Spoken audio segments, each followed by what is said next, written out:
Brown Lockdown. Represents being real. Yeah.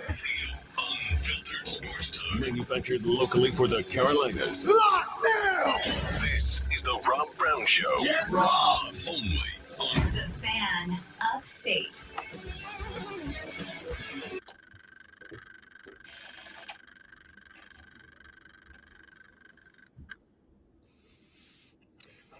Monday. Ba-da, ba-da-da. Welcome back, ladies and gentlemen. Happy Monday morning. The Rob Brown Show is on your radio. This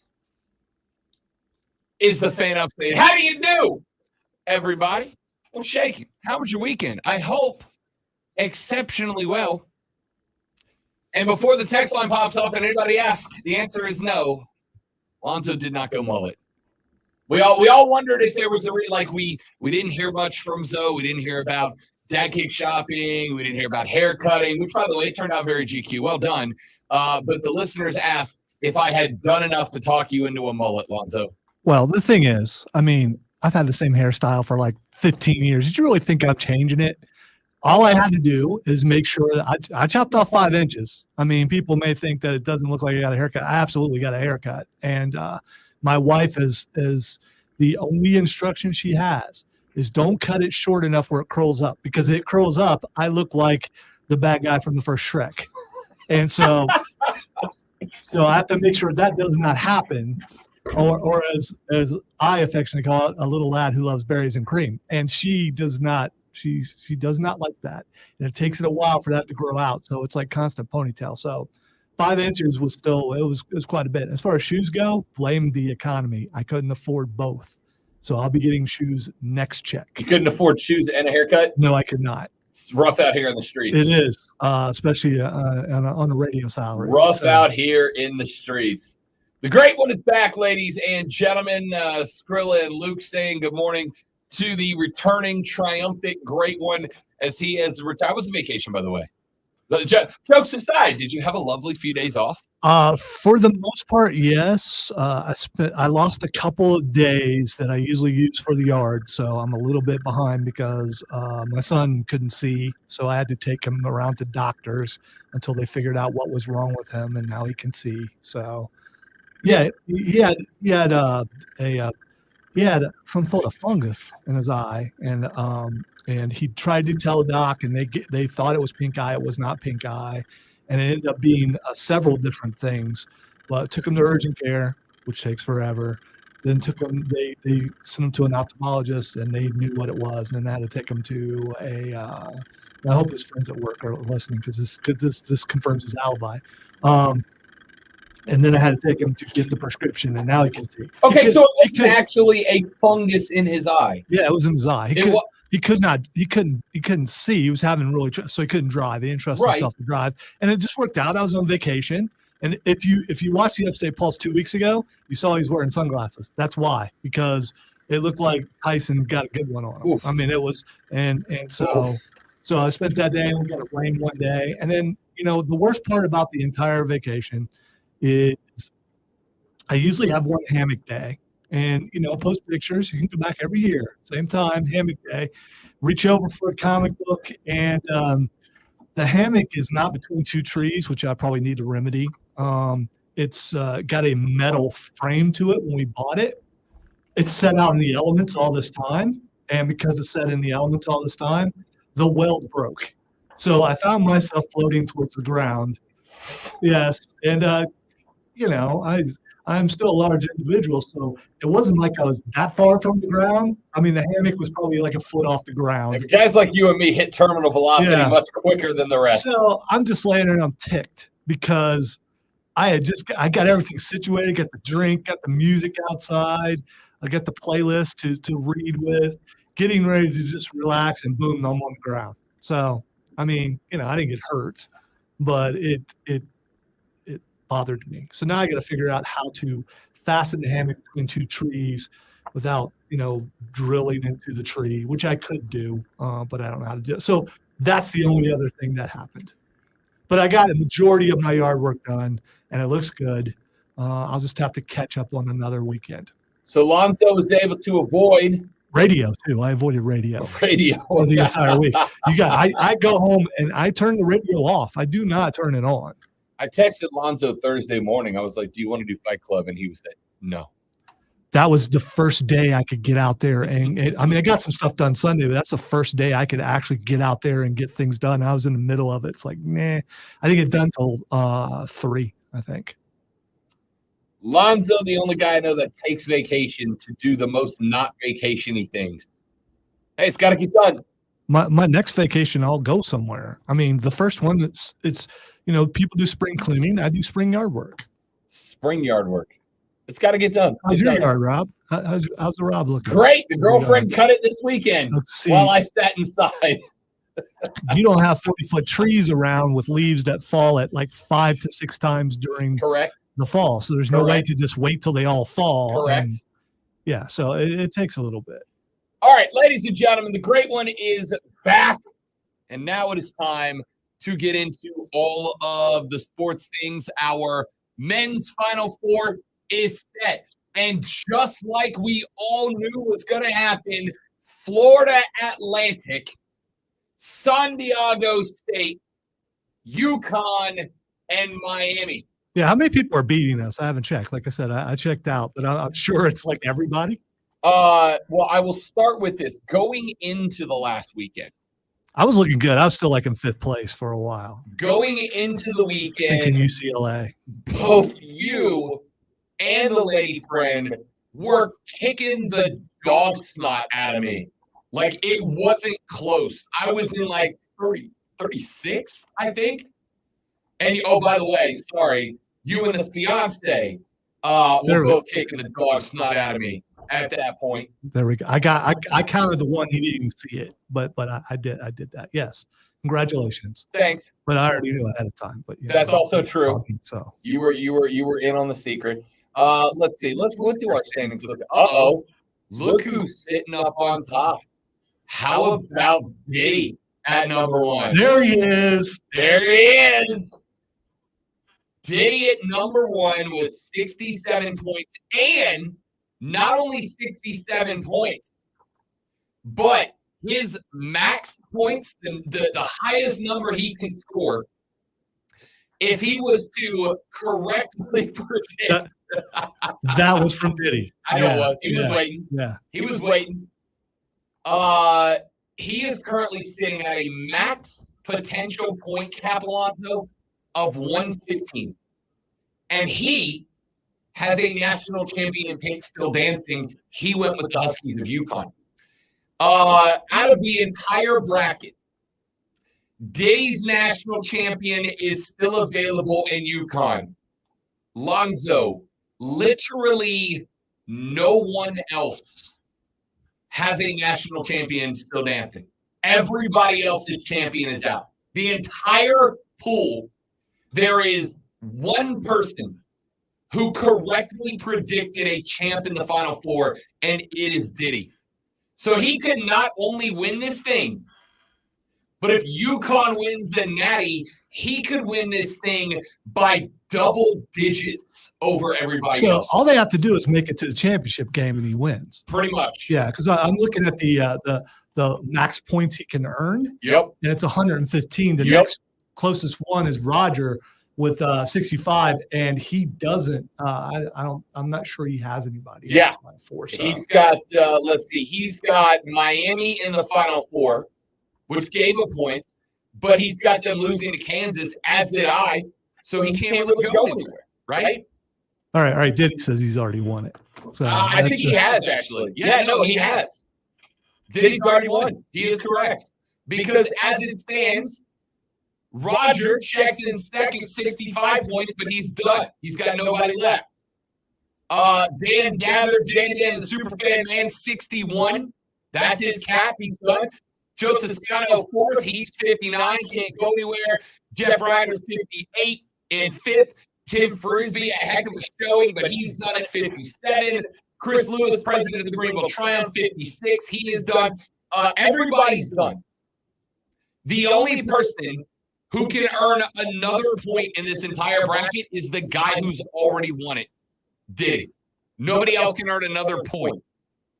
You sure we can't get any more points? And why You- is this saying max point? I mean, am I misunderstanding how this works? I thought we could still earn some more points. Max points is the max points your bracket can have. Oh, okay. So, like, if you look at Roger at second with 65, his max is 65. He can't earn any more points. He's got nobody in the final four. So what you're saying is I'm 29th and you're 37th. Correct. So that means that's not going to change. That is correct. That means I beat you. That is correct. I realize the other person beat both of us. Would you like to victory lap this thing, or do you want to wait for her to say something? Because the answer is yes. She, the fiance who finished in 12th, boat raced both of us, Zoe. And it just goes to prove the point, ladies and gentlemen, that picking a bracket, you don't need to know anything about college basketball. You really don't. You don't need it. She just went with her favorite number one, which was Houston. And I probably only know, I mean, I know of the game, but I don't follow the game. So I'm not the I know of the game. Yeah, I know college basketball exists. What I'm saying is I'm only slightly behind her as far as that goes because I this bothers people, but I'm going to say it anyway.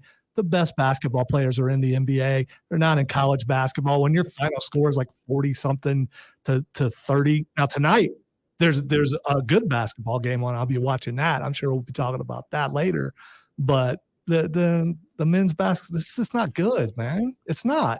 Good defense. No. He had a wide open shot and he missed it. It's just, that's not good defense. That's just you can't shoot and you ain't good enough to go to the real shot. Lonzo has roughly, ladies and gentlemen, 2 to 3 takes per year, which just infuriate me as a person. Especially because I'm right, and that's fine. And I get that. I'm sure you missed that. When Tim was here, it's pretty easy to be right for you because he's not a sports fan. So I mean, but in this case, I'm absolutely right. Hey, look, they got an exemption. They're playing for the 6th year. Yeah. Have fun with that, because obviously, if you play in 6 years in college, you ain't going to the NBA. Well, you feel this way about college football, too, right? No. Why? Because it's the same thing. No, it's not. How's it not the same thing? No, it's not. It's totally different game. It's worse because there's more NFL teams and more roster spots on them. Totally different game. If you're playing college football, you're just not good enough to go to the league. You know the apples to oranges thing? He's doing that.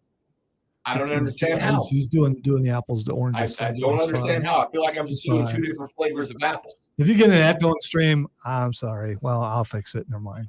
Rob's fixing it now. There we go. No, it's not apples to orange. It is apples to oranges. Ladies and college gentlemen, basketball. You tell me a guy who's playing now who's a junior or senior or whatever it is in your 5th and 6th year, who's going to be a star in the NBA. Armando Bacot, North Carolina. How long has he been there? He's going to be a stud. How long has he been there? Going into his 5th year. No way. Will be a lottery No pick way. when he comes out. No way. Dude's a stud. No way. He's not. He's a G. G is a good word there, Certified. as in G League, because that's where he's going. Dang it! I softballed. I know that G one, is dude. not a word; it's a letter. But still. I softballed that one.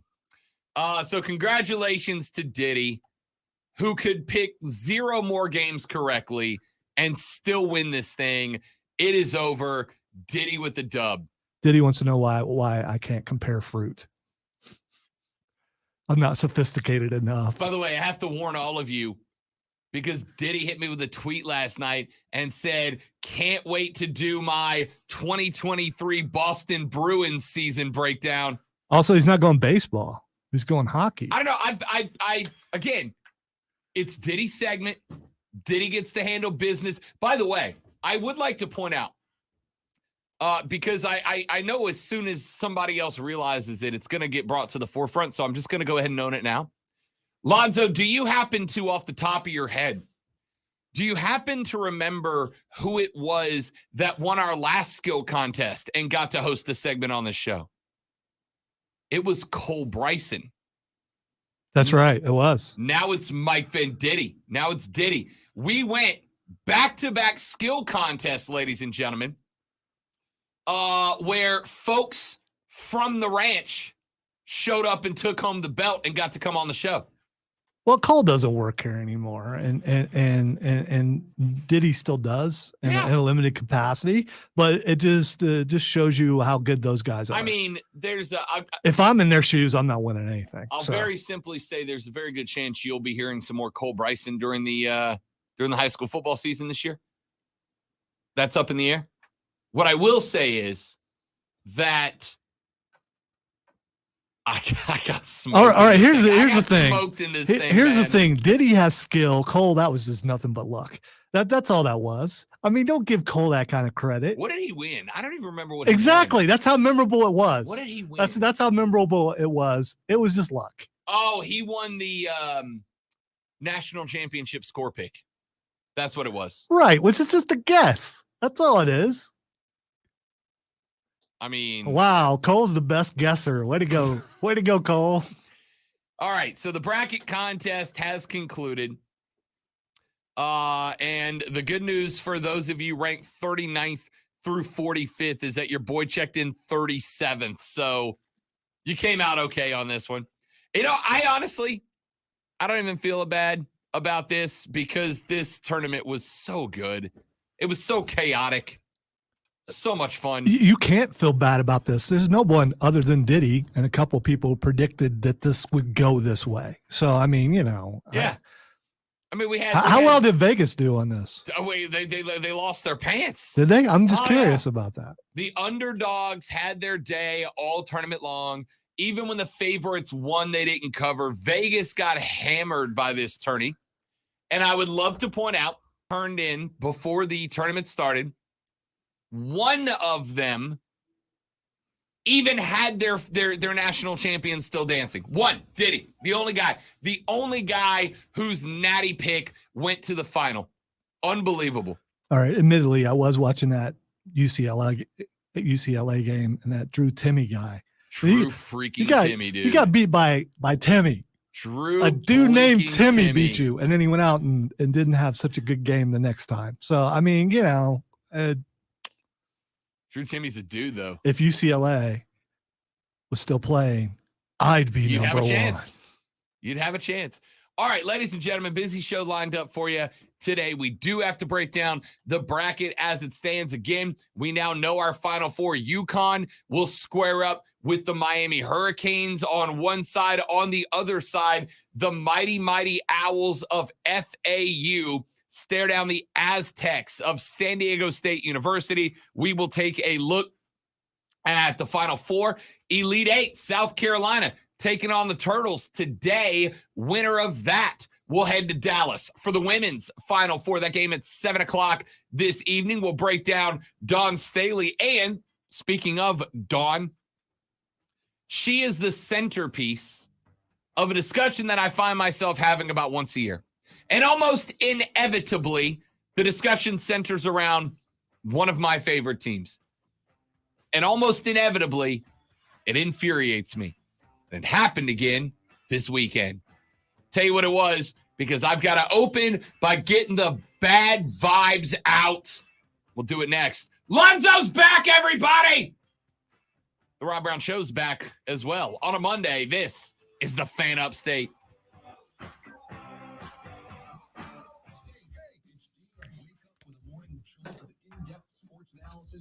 Yes, I do have to get used to it, Luke. It has been a week, and I'm still not. It's just weird to say. All right, I got to grab my notepad out of the office. We'll be right back.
All right, dudes and dudettes, we're back. Thanks for hanging out. By the way, the feral cat thing, by the time I got back, they were gone.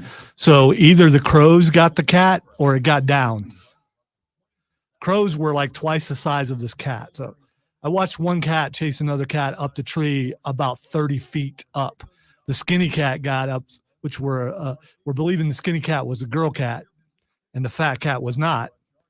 The skinny cat about 30 feet up the tree and just up there meowing when I left. So I took a picture of it and was like, what should I do when I get back? No one suggested air rifle or anything. So, I mean, I expected some cruel things, but she was down by the time I got back. But the crows were circling when I left. And those things are huge. I'm still trying that thing. They say if you talk to the crows every day and make them feel comfortable, that they'll. I'm working on it. Trying to win them over. I talk to my crows every day.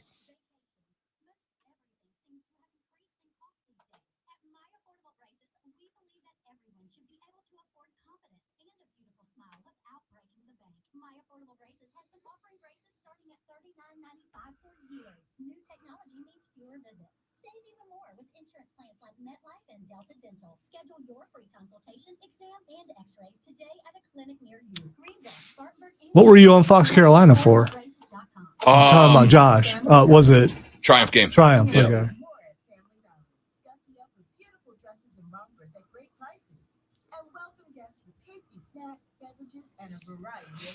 It's not like it's that much effort, Luke. I mean, I'm walking out the door and I'm talking to him as I'm going to the car. I mean, and I will talk to him when I come home. When our avian overlords strike, everybody stay close to Lonzo.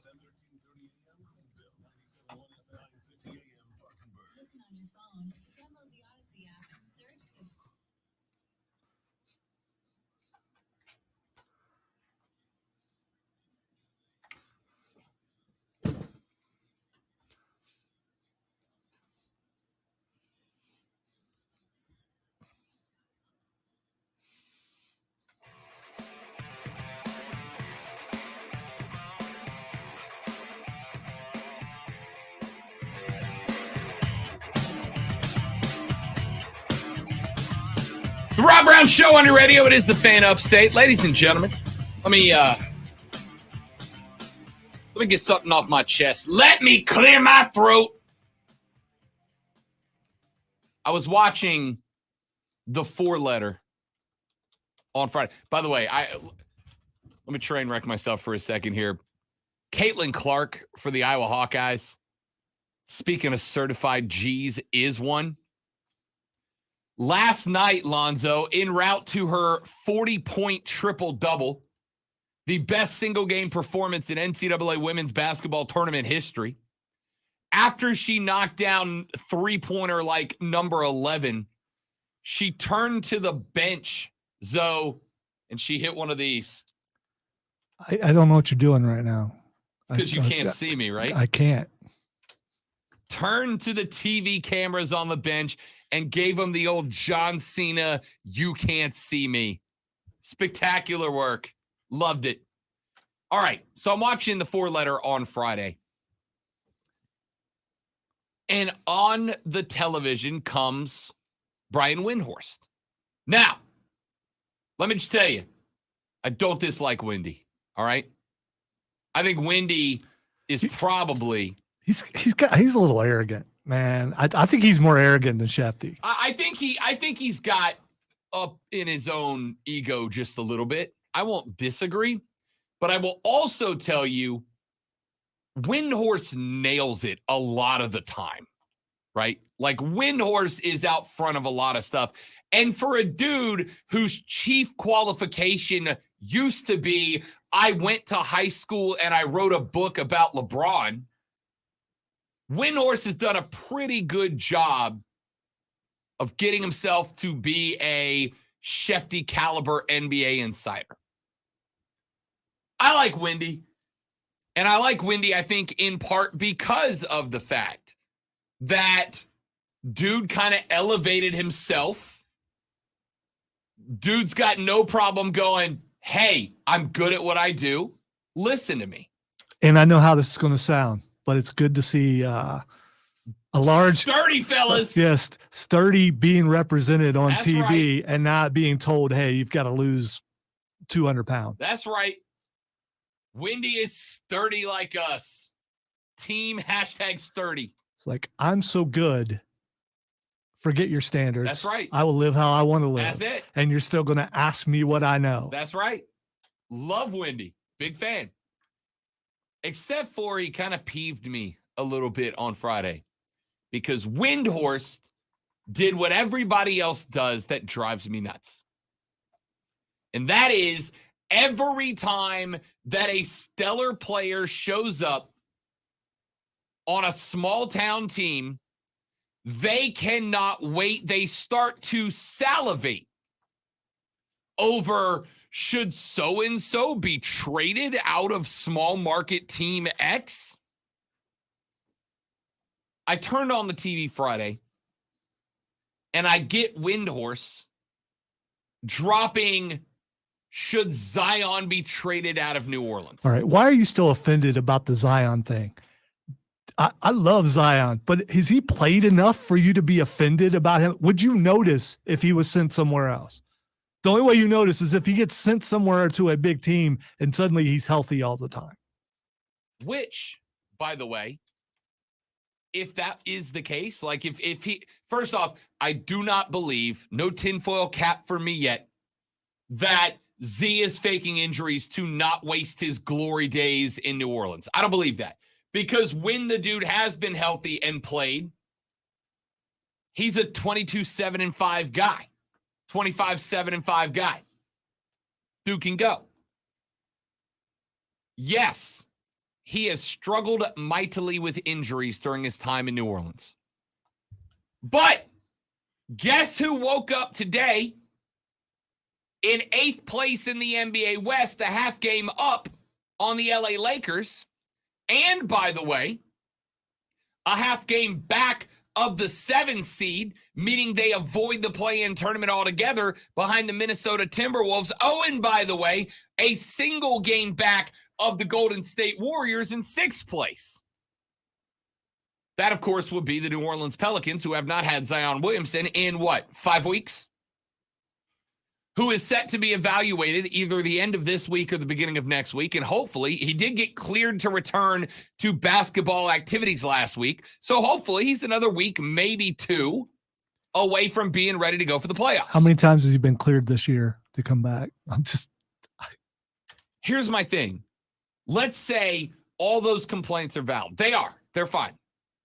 By the way, I like Zion. I wish he would play an entire season. I want to see what that's like. Yeah, me too. Trust me. Me too. But here's my question. What problem does trading him solve? Other than big market teams don't have a guy that they want in a big market. You know what problem? What is the problem that Brian Windhorst is solving by trading Zion Williamson? Here's the problem he's solving for the Pelicans, getting them a player or a couple players who actually will be out on the court. Miss the playoffs with a slightly less solid lineup? You don't know. I mean, how close are you to Let's being send good? him up and bring in Julius Randle so we can miss the playoffs with a guy who doesn't make an all-star squad. Amazing. Let's absolutely do that. Let's trade Zion for 4 solid but mid-caliber players so that we can have Brandon Ingram waste back-to-back 30-point triple-double efforts and miss the playoffs again, and then maybe one day we'll get another lottery pick. What problem is – how are the Pelicans better for sending Big Z away and bringing in a couple of guys, like a handful of guys who are okay at basketball? You're not solving any problems. Right? You are if you, because you can spell some people like Ingram and give him some time off the floor so he's not having to be out there forever. And who knows? Maybe those guys might add some points, something that Zion's not doing right now because he's not on the court. I will take the dude who was healthy enough to make a playoff run last year. I will take the dude that is 27-7-5, 25-7-5, whatever his numbers are. How'd they do in the playoffs? We have won a series in recent memory. With Zion? Ish. Okay. I guess you kind of have that. Here's what it comes down to for me. After Chris Paul, after Anthony Davis, if Zion never plays another game, he's sitting that entire contract extension on my bench hurt if that's what it takes, right? Because we've seen it happen. We sent Anthony Davis away. We got BI back for him. We added CJ McCollum. These are all really good pieces, but they're all pieces that need. BI is the closest we've got to a guy that can dominate, right? But he's not individually going to carry a team to superstardom like a Dame Lillard could. You got to have a guy in the middle like a Z. So why would you give that guy away to bring in not a superstar, right? Because his what? You think his medicals are going to be better in New York? I just don't see it happening. Then, while I'm angry about this because we're doing this same song and dance again, small markets don't deserve nice things, which, by the way, if you're a Hornets fan, should infuriate you as well. You're a small market team. While we are playing the small markets don't deserve nice things song and dance again, I happened to take a gander at the Twitter thread of one Seth Davis. Now, for the record, I like Seth Davis. I think Seth is one of the best basketball follows on Twitter. But Seth tweeted out, quote, "If Temple really wants to win basketball games, it should turn the keys over to a Philly native who is a proven winner. Her name is Dawn Staley, easy choice," end quote. Now, I don't really have an issue with a men's college basketball team coveting Dawn Staley. I'll tell you right now, I got no problem with Dawn Staley going to my university and coaching the men's team. None at all. Let her have it. Give it a crack. But I'll be dadgummed if I am not getting sick and tired of national media members hitting up schools or franchises that they don't consider blue blood and trying to tweet changes into those programs. The Pelicans should send the best basketball player in the history of the New Orleans Hornets / Pelicans. The Pelicans should trade him away. Why? Because I want him to. Dawn Staley has built what is the only threat to Gino Auriemma's dynasty at UConn. And arguably, those two dynasties are the women's versions, the women's threats of Mike Krzyzewski's Duke on the men's side to be crowned the GOATest of GOAT dynasties. And now you got guys going, yeah, that's adorable, Gamecocks, but send Dawn to a real school like Temple. Send her to a real basketball school like Temple. Dude, just stop. Just stop. I know that South Carolina, pre-Dawn Staley, is not heralded as a basketball school, but they are now, right? The only person who I give a hoot when they tweet about Dawn Staley leaving South Carolina, anybody want to take a guess at who it is? It's Dawn Staley. That's it. When Dawn hits the tweet that goes, "I've had a great time here in Columbia, but I want to move up," then I'm in. Until then, I don't need anybody tweeting me or anybody else about, this non-traditional powerhouse doesn't deserve a coach of that caliber. They should go to a real place. A small NBA franchise like New Orleans doesn't deserve a 25-7-5 guy like Zion. He should go to New York. That's where the real... Dude, stop. Stop. I don't understand what this fascination is with this school or this team doesn't deserve that And because they don't deserve that, they should go somewhere I think deserves them. Get out of here with that, man. Just let us be. My team has been at its absolute best a one playoff series winner since they got to New Orleans. Give us a chance to get Z healthy, to keep him healthy, and to build a team around him. Because you know what happens when you do that? You get Giannis Antetokounmpo in Milwaukee, and a team like Milwaukee gets to celebrate a title. Do you know what percentage of my mind I would lose if the Pelicans win an NBA title? 100% of it. But here's Windhorst hitting me with, they should just get rid of the best hope they have, right? They should just get rid of the best player they have. Why? So that New York gets him. Right, but like why? Because he deserves to be at the top tier of the NBA. Why don't you give him a chance to make us the top tier in the NBA? It's just disrespectful, man. And I'm over it. Hey, Seth, if Temple's going to make a run at Dawn, that's fine. But why do we have to have this attitude of, oh, she's getting wasted by putting together the most dominant display in college basketball since Kay's Grant Hill days, right? Why can you not just look at what Dawn is doing for the Lady Gamecocks and go, my God, we are in a golden age of women's basketball. Haley and Caitlin put on an absolute freaking show last night for Louisville, Iowa. If you did not watch that game between Louisville and Iowa last night, I don't know what to tell you. You got Gino trying to save it at UConn. Iowa's very good. Louisville's very good. South Carolina's next level. The Cavender twins at Miami put them on the map this year. The Pac-12 as a whole in women's basketball is solid. We are in the best era in the history of women's college basketball. So good that the Sue Birds of the world are showing up to watch Caitlin and Haley get it on last night in a phenomenal women's college basketball game. The legends are coming out to watch these players play because they're so good.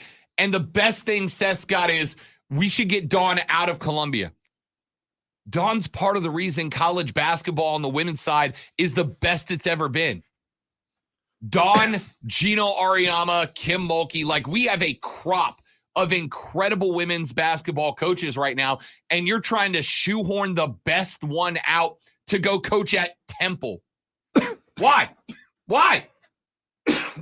It's because you've got no respect for anybody that you don't consider worthy of your time. I think it's just a bad way to go about it. Let's take a break. We'll come back here in just a minute. Wrap up hour number 1. We got to talk later on. Creighton, San Diego State. A controversial call at the end of it. No, it wasn't. We'll talk about that coming up later on in the show. We got to get some NASCAR in here.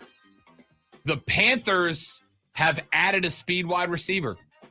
Does it change their draft design in a month? Lonzo and I will address that coming up in the second hour of the show. A lot of stuff to get to. Stick around. Don't go anywhere. The Rob Brown Show's on your radio. It is the Fan Upstate.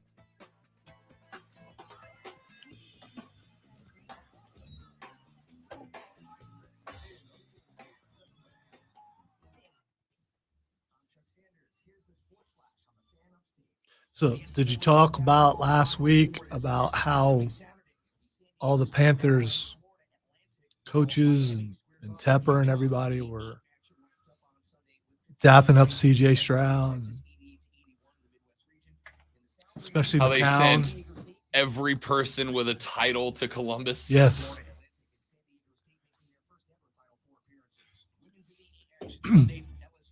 And yes, he had a great pro day, but look at who he's throwing to with no pressure in his face. Of course, he had a great pro day. That Bully Ray tweet is gold. That's so good. He went off a couple of weeks ago about, I think it was AEW. Yeah. where the ref held the ladder. He went off about that. So that's him making fun of AEW. I think that's awesome. I didn't buy any yet, Hudson. I couldn't afford it till next check.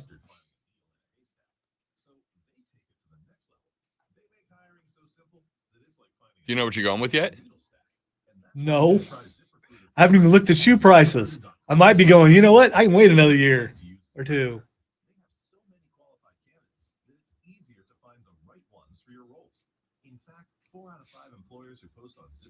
I do appreciate that you're all invested in whatever I choose. Very much. I just, next time I'll just start a GoFundMe before then, and then I'll, have some money to go out there because I'm sure everyone will contribute. That would probably be frowned upon by corporate if I did that, but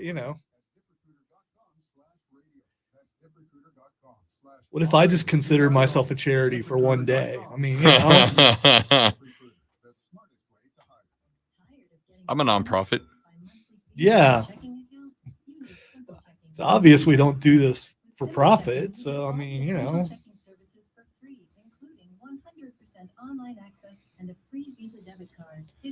even brought extra food today because I'm not sure when I'm going home. I'm waiting for the deluge of emails to start soon. Here's the new this, here's the new that, here's the new. Although, it could have been taken care of while I was gone. I don't think so. By who? Yeah, well.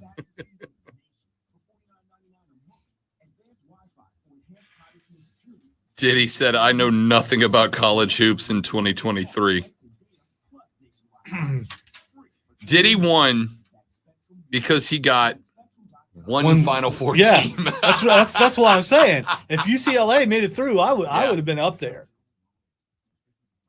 Because until they lost, I was still in fifth place. If UCLA would have made it through, if Bama would have made it one more game, I would have skyrocketed up. Basically, anybody inside the top 30 would have gotten one more game correct. They'd have won, or at least been in contention. It would have made it more interesting anyway. But no, to the victor goes the spoils. So they say. I wouldn't know. I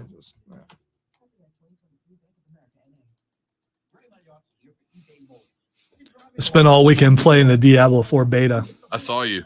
And how'd you like it? Trying to figure out how to word this so someone doesn't take it out of context, but controller hand is it's sore. Oh, I loved it. I haven't seen anybody who's played it who didn't like it. I have to ask Chris because I know Chris played it some. Didn't play with anybody else though, although I was taunted about it by one of my friends. But he always does it right when I'm getting ready to stop, and then it froze on me. Do you need to do you need to be caught up on the Diablo franchise to jump into 4? No. Okay. No. Trust me, the cutscenes alone will make you go, oh, that is so wrong. The opening cutscene is rough. Although today's the last day to play the beta, and then it won't be available again until June. Well, I'm a week out from being able to get the Harry Potter game. And what's been interesting is when it dropped. Still ain't beat that yet. I'm getting close. So. When it dropped, a bunch of people I know were talking about it. And then a month later, nobody's talking about it anymore. The question is it because they didn't play it all the way through? Because it's a big game, or they didn't like the ending? And Raven's the only one I know who's beat it, and she wants me to beat it so she can talk to me about it. And I just haven't done it yet.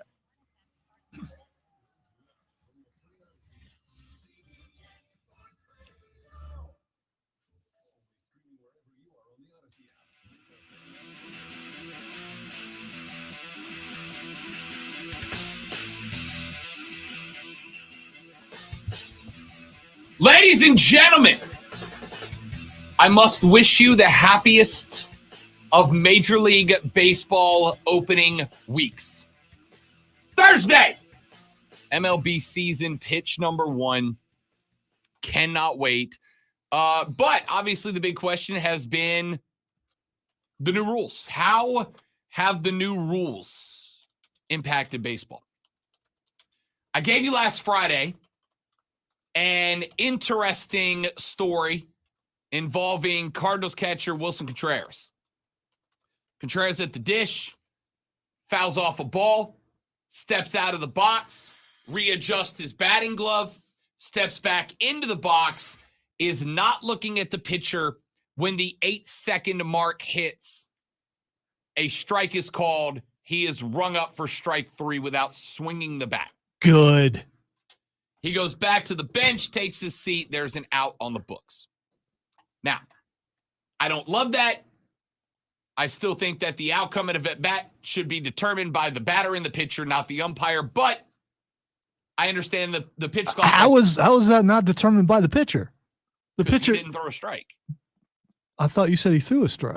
Oh, they just considered it a strike because he didn't get back in. If you are in the box, yeah, and you are looking at your cleats or back at the catcher or at a base coach when the 8-second mark hits, you're rung up for a strike. Ball doesn't have to be thrown. Cool. You have to be looking at the pitcher with 8 seconds. That is awesome. That sort of thing will make me want to watch baseball some. No, it won't. To see, yeah, well, because I want to see how many people get mad when they can't get out of the box and adjust everything and make sure everything's just right, and they have to stay in there, or they get that's I misunderstood that part of the rule. I love that. That is awesome. That's going to be great for the game of baseball. It'll only last one season, maybe a half a season, but it's going to be great for a while. Can I ask a sincere question that I played some golf yesterday with Joey B on the street. Wait, are you saying that most of your questions towards me are not sincere?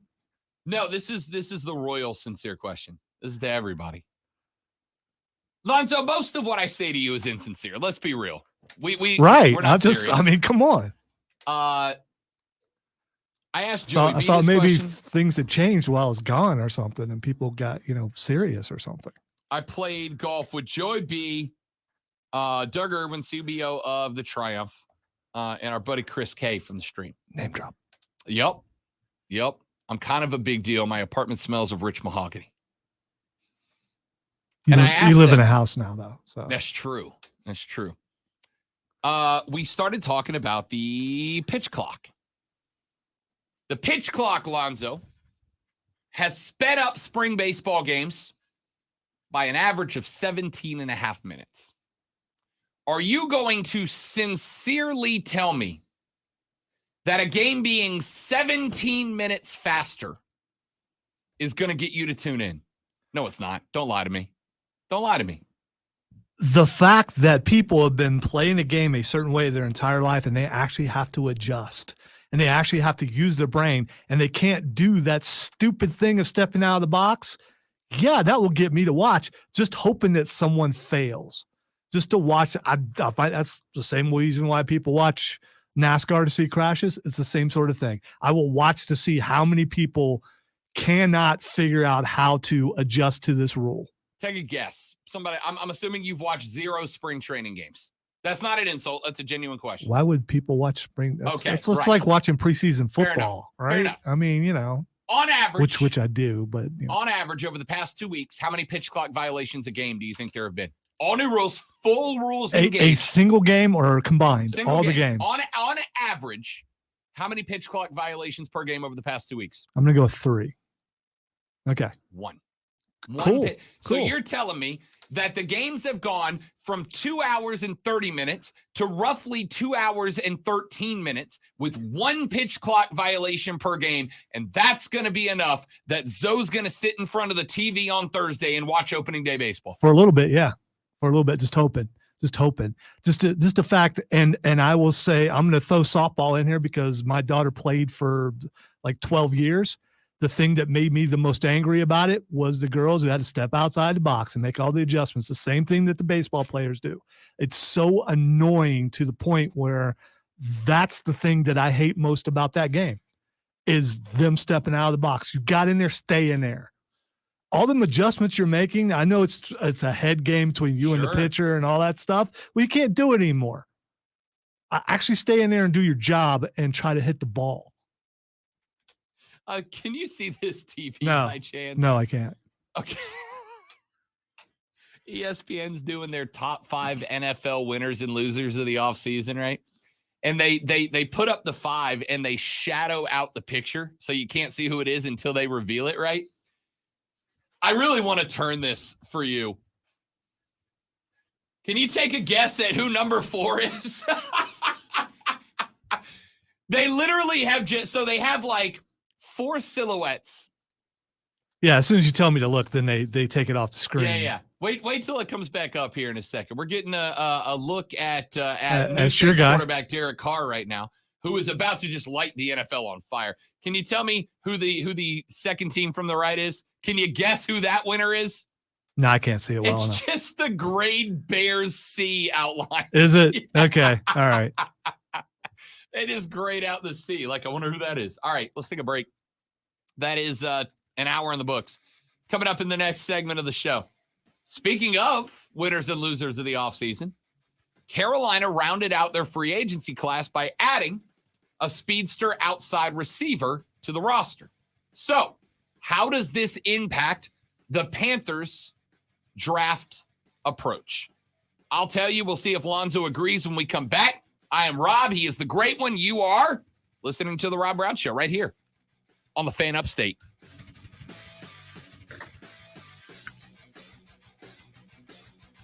You know, Darth, let me just say I've never been completely domesticated, so it's a possibility. It's true.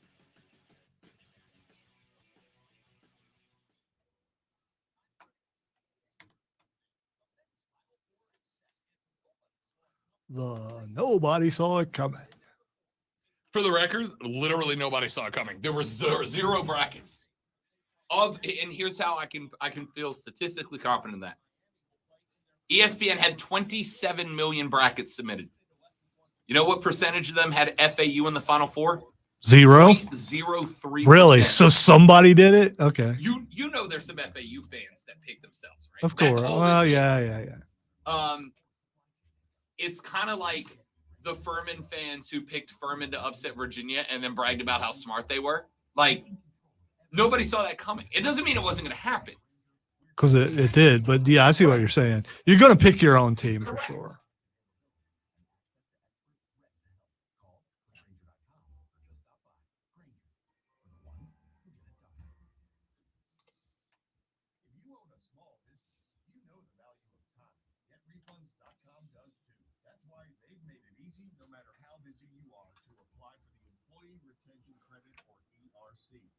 Getrefunds.com to get started and in less than 8 minutes, see if your business qualifies for ERC assistance. Your business may be eligible for a payroll tax refund of up to $26,000 per employee kept on payroll during COVID-19. That would do the one thing you don't have to do on vacation: math.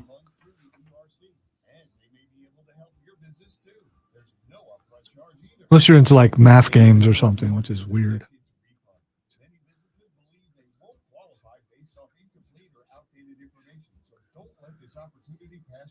Because this payroll tax refund is only available for a limited time.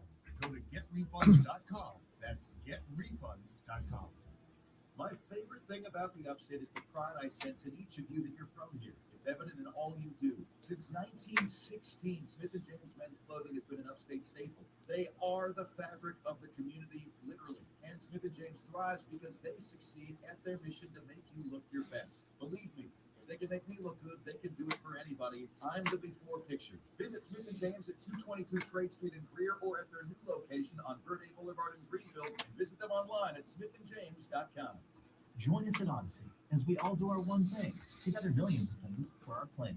For spring cleaning, make your own cleaning products. From yeah, I remember doing that a lot with my son when he was little too. What's your one thing? It's not easy being the one everyone counts on to keep your operation running, no matter the weather or supply chain issues. But we get you, Brandon in Buffalo, Maria in Miami, and Jules in Troy. Taking control of everything that's under your control. At Grainger, we're here for you with high-quality supplies for every industry, plus real-time product availability and access to experts ready to help. Call, click Grainger.com, or just stop by. Grainger, for the ones who get it done. At Staples, school is always in session. And savings never take a holiday, especially now during Staples Teacher Palooza. You save big on everything for school, like 20% on all Crayola products, up to 40% on brands like Post-it, Papermate, and Elmer's. Plus, 24-pack cases of True Clear bottled water are only $3.99. During Staples Teacher Palooza, teachers save big and so do you, with classroom deals for everybody. But deals end soon, so hurry to Staples today. Offers end 4/1, in-store only, limit 1 on water while supplies last. Mark Ryan tells it like it is. You saw him on Last Chance U, head coach of Independence Community College, Jason Brown. Coach, how did you get to where we are in college football today? Because Yeah, Joey B, you beat me by, I think, 3 points. I will say this, on average, the brackets in our competition are pretty good compared to the rest. We've given the car keys to the kids without ever teaching them to drive, and you wonder why they're crashing and burning. The NCAA doesn't want to hear me or anyone else. They want to see green money, NCAA, non-caring a-holes of America. They don't care. You're going to sanction Michigan for buying a burger. Yeah, I don't know if that's. On Manning's nephew. I mean, where are we at with this? There is no rule once you created the NIL. I'm not real sure that you're supposed to allow that. Listen on the Odyssey app. Search for Fan Upstate. So minute out, man. But I didn't do the promo, so I should just. Not my circus, not my clowns. Ultimately, everything's my responsibility. So. That's true. It is your circus and your clowns. No, I'm just here for blame. That's all.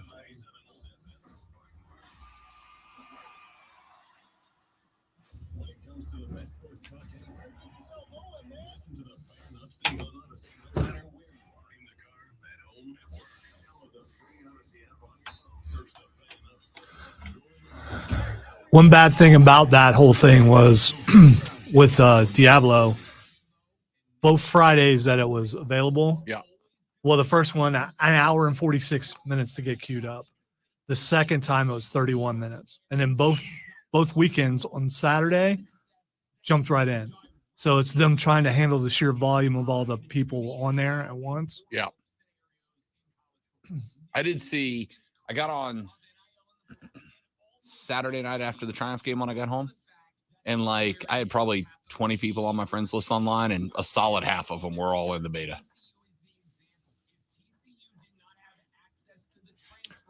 It was definitely fun, and there are some character classes not as good as others. Yeah. And I picked the first two that are difficult. Melee is rough. Is it? Yeah, but level cap for the beta is 25, and there's some places you can't go. So for the Druid and the Barbarian, there are class things that you can go to that will fix your character, but you can't get to them in the beta. So you have Gables on Pelham in the first break. Perfect.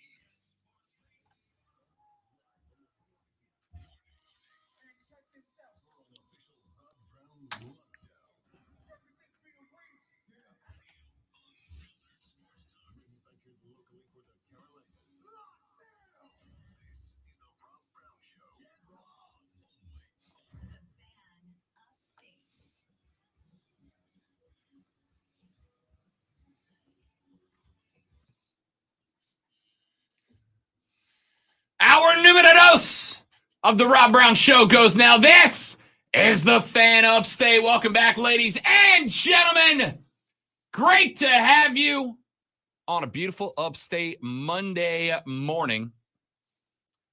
Weather rolled in hard over my house last night. Yeah, I didn't get a whole lot of sleep. Hard through the Casa de Loves neighborhood last night. That's all right. It is gone. The sun working its way back out. Monday, baby. Panthers. Lonzo, I said last week, and I got a little kickback, a little pushback from it, which there are some teams that I think have arguments. But I truly believe the Carolina Panthers had the best offseason in the National Football League. And we're not even at the draft yet, right?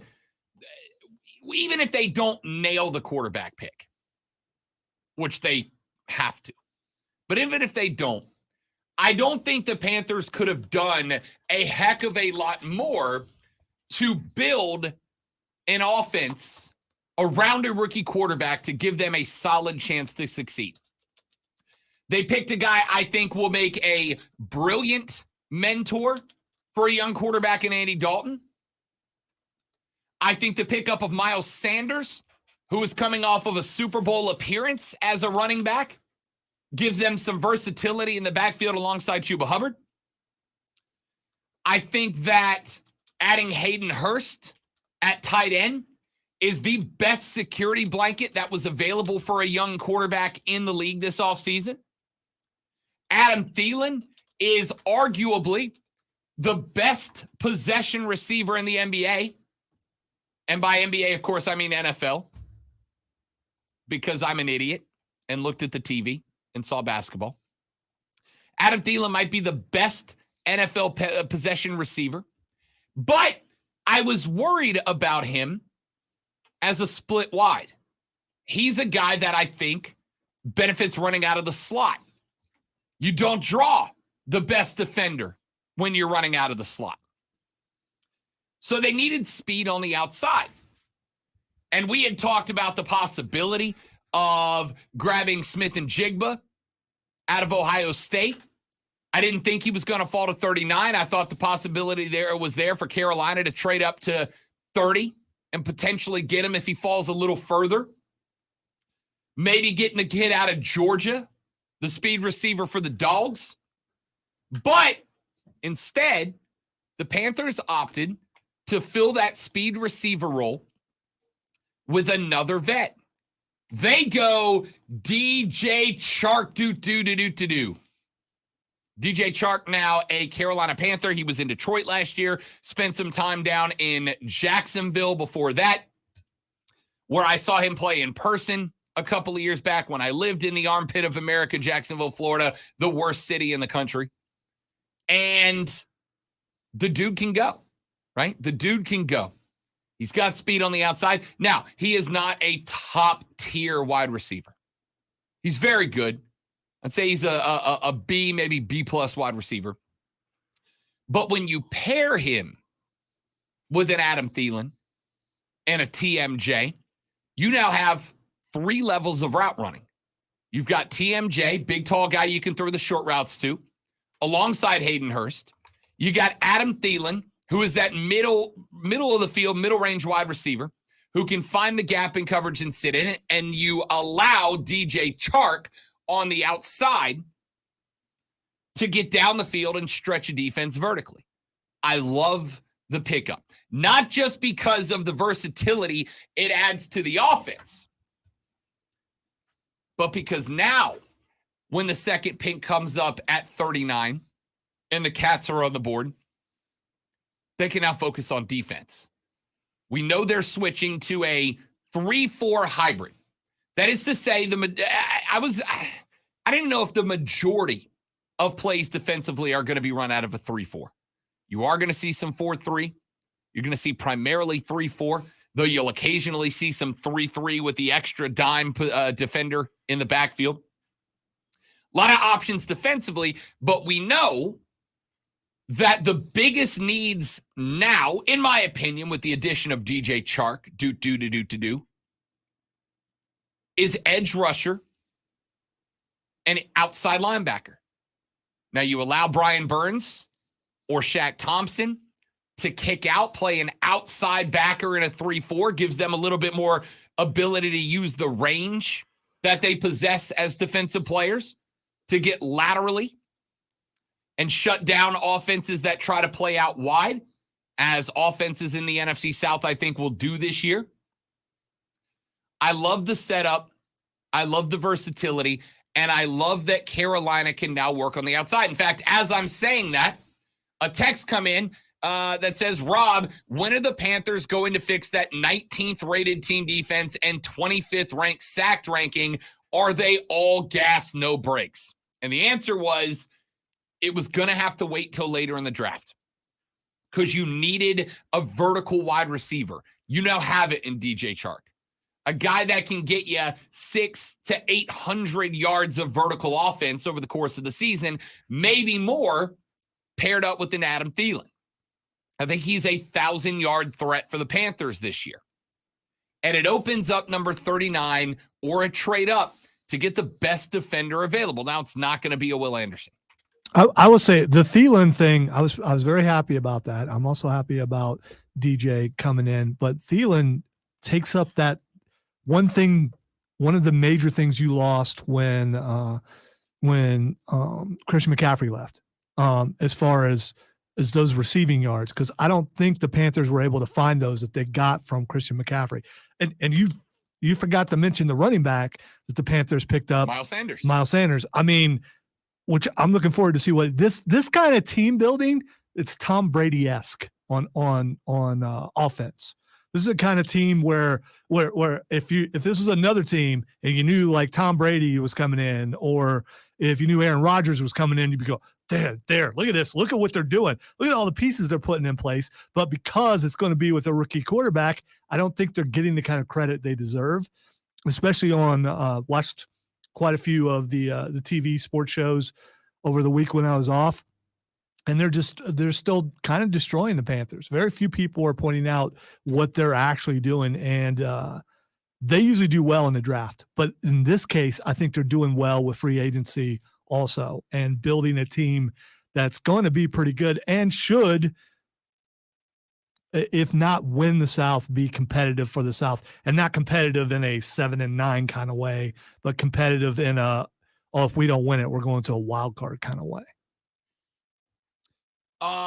So there's effectively two ways I think the Panthers are being talked about nationally.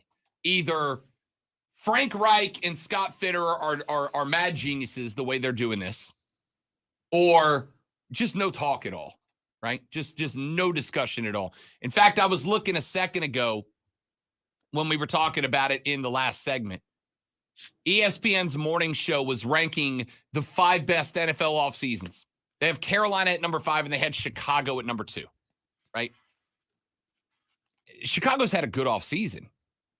The Bears got DJ Moore. That's a big pickup for them. You have just paired a first-round pick caliber wide receiver with Justin Fields. That's big. But you paired Hayden Hurst, probably the best free agent tight end in this class. Miles Sanders, a running back coming off of a Super Bowl season. DJ Chark on the outside now. And you now have the first overall pick in the NFL draft. Carolina's offseason, to me, Lonzo, was brilliant. It's a brilliant offseason. I spent some time lurking in some different Panther message boards, just checking out what fans say. The fans, by and large, are losing their minds, and they absolutely should. They absolutely should. I have, I hope, at this point, displayed to all of you that I will take down any program or franchise that deserves to be taken down, even if they're on our stations. I got no problem, as I did many times, both on the show and on our pod last year, taking down Carolina when they deserve to be taken down. But since the hiring of Frank Reich, I honestly think Carolina is having the best offseason in the National Football League. I explain why Chark is a big pickup. It is a bigger pickup paired with Adam Thielen. It is a bigger pickup paired with Adam Thielen and Hayden Hurst and Miles Sanders.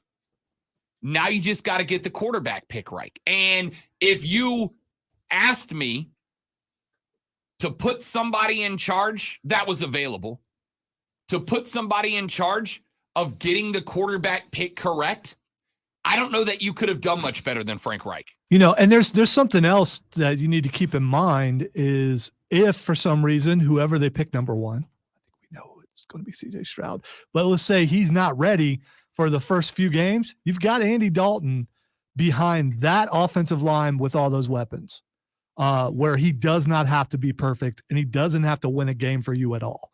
He just has to complete a few passes. I mean, do you think that that CJ Stroud or Bryce Young, whichever one it is, will be starting game 1? And if you don't think so, Andy Dalton, however you feel about him, again, behind that line where he's probably not going to get very much pressure at all, will do pretty well with all those weapons. Yeah. I would like to point out that despite the fact that it was a garbage division last year, a garbage division which contained Tom Brady, the Saints were a win from That by winning the division definition would make Tom Brady also garbage. I'm not going to go down that path right now. Hey, you said it. I But just, I like the just, bait. I like the bait. It's good bait. The Saints were a win from winning the division last year, right? And by the way, there were 3 or 4 games where the defense just fell apart. It was not it was the offense. If Michael Thomas can play last year, Andy Dalton won the NFC South last year. I'm not saying the NFC South's going to be won by a 9-win team this year, but if it is, as far as I'm concerned, the Panthers are as good a pick as anybody else. The Saints right now are today the NFC South odds-on favorites, but I'm going to go ahead and do this for you. I'm going to go ahead and get you some free money right now. Go ahead and put a little scratch down today on the Carolina Panthers as NFC South division winners. All right? I don't trust Atlanta because they're Atlanta. I don't think that's surprising anybody. I don't trust Atlanta. New Orleans is on top right now because they have Derek Carr, right? That's the only reason. Let's go. In fact, let's go look at the NFC South rankings today in terms of Vegas. New Orleans plus 125, Carolina plus 240, Atlanta plus 400, Tampa Bay plus 500. Okay, so New Orleans is plus 125, Carolina plus 240. Go ahead and put some scratch down on the Cats right now at plus 240. Because when they pick up a quarterback, based on the free agency they're having right now, I'd be willing to bet on a bet, Zoe.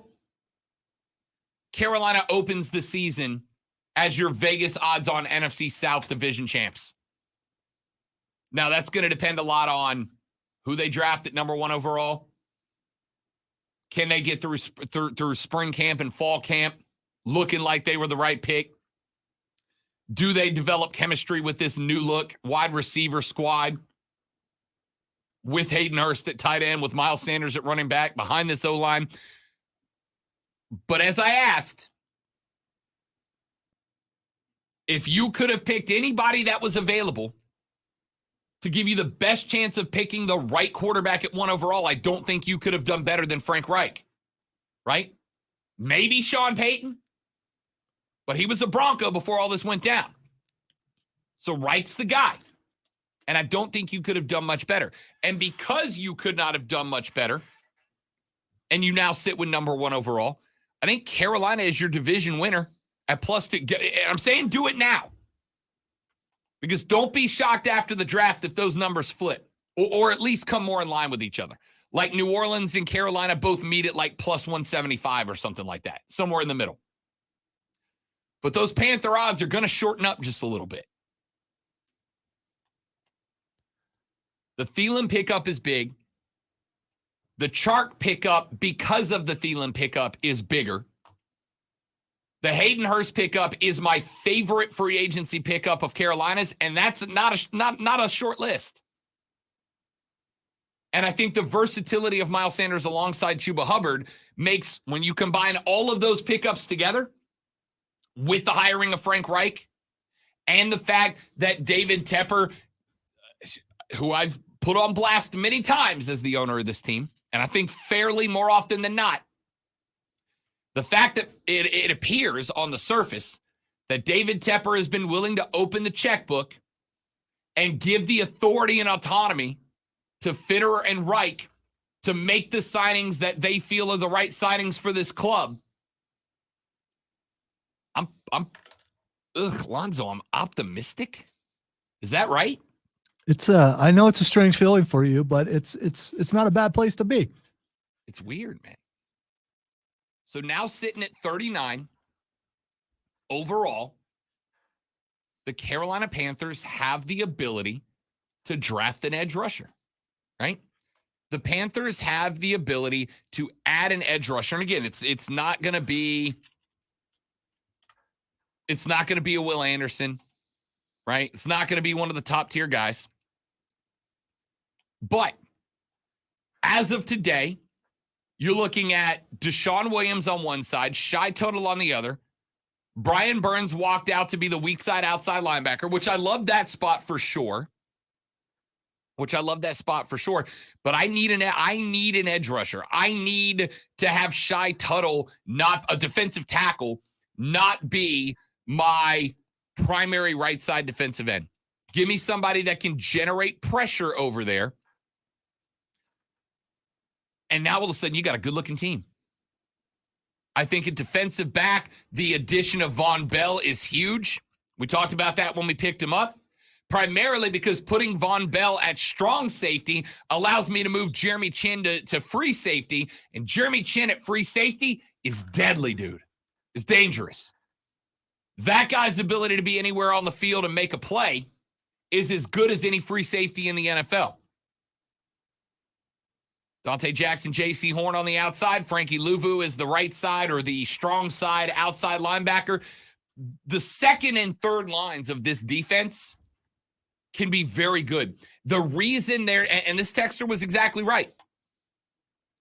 The reason that these numbers look as bad as they look for the defensive backfield was because you weren't generating a ton of pass rush at the end of the season.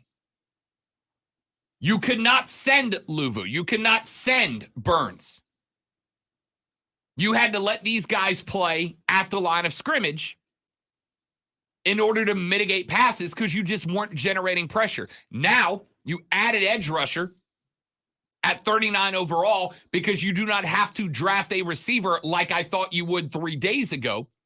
Now I can turn Jeremy Chin loose.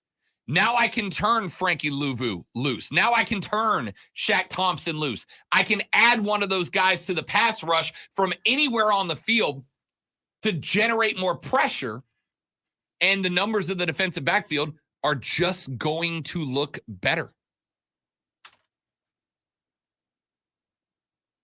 There are some teams that have a very good argument, but I don't think anybody's having a better offseason than the Carolina Panthers right now. And oh, by the way, that's today, and they still got the number 1 overall pick in the NFL draft. I don't hate it for them. Let's take a break. We come back. We got a few more things we need to get into on the show today. Final 4 set up and ready to go. We got to get into that. That controversial foul that ended the Creighton-San Diego State game. I've heard it called that 100 times. Guys, it was not controversial at all. And I'll explain that and more when we come back on the Rob Brown Show in the Fan Upstate. All right, guys, got a live read right here. Stay, don't go anywhere. We'll be right back.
technical name. Right. I'm unmuting us. Yes. The Swing Studio is because you can run any show or anything out of that studio. And it's kind of like a showcase because of all the glass and everything. So back when people were allowed in the building, you can see someone in there actually doing something, which is kind of cool. I'm wondering if they're going to have to take the etching off of the conference room that has 106.3 on it and Magic. They're going to have to. Yeah. So those are the little things I don't think you think about. I noticed them when I went down to get the ranch ice cream 2 weeks ago. By the way, it was so gross. It was ranch ice cream. I asked him about it. I need to ask you. I got to get you to talk about it. Oh, it's so bad. There was no one who could even fake like they liked it. They usually get that one guy who's like, yeah, I'm going to act like I like it. Nobody was like, the moment I pulled the plastic part off, you could smell it in the room.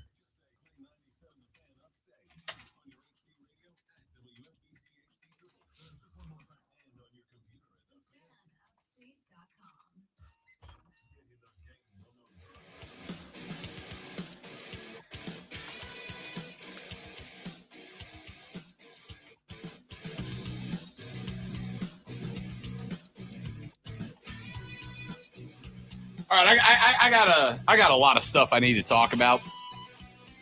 But before I do any of that, I have to ask the great one. Ladies and gentlemen, if you are not active listeners of the Upstate Pulse, which airs every Saturday from 7 to 9 on our sister station, WORD, you need to be, because if you like this show, you're going to love that show. It's like this show if you took all of those pesky sports out of the way and just did the nerd pop culture stuff that we love so much to do, which is why I'm a big fan of not only sitting in on that show, but also performing on Ray D and Dio, as we do once a month or so. But more importantly than all of that, the guys on the Upstate Pulse frequently run taste test of, shall we say, exotic foods. And Lonzo's most recent endeavor into the world of exotic foods was what, great one? Ranch ice cream. Ranch flavored ice cream. And I have two questions for you, Lonzo. The first is, how was it? And the second one was, why? Well, first of all, I will say it's not the worst thing we've taste tested.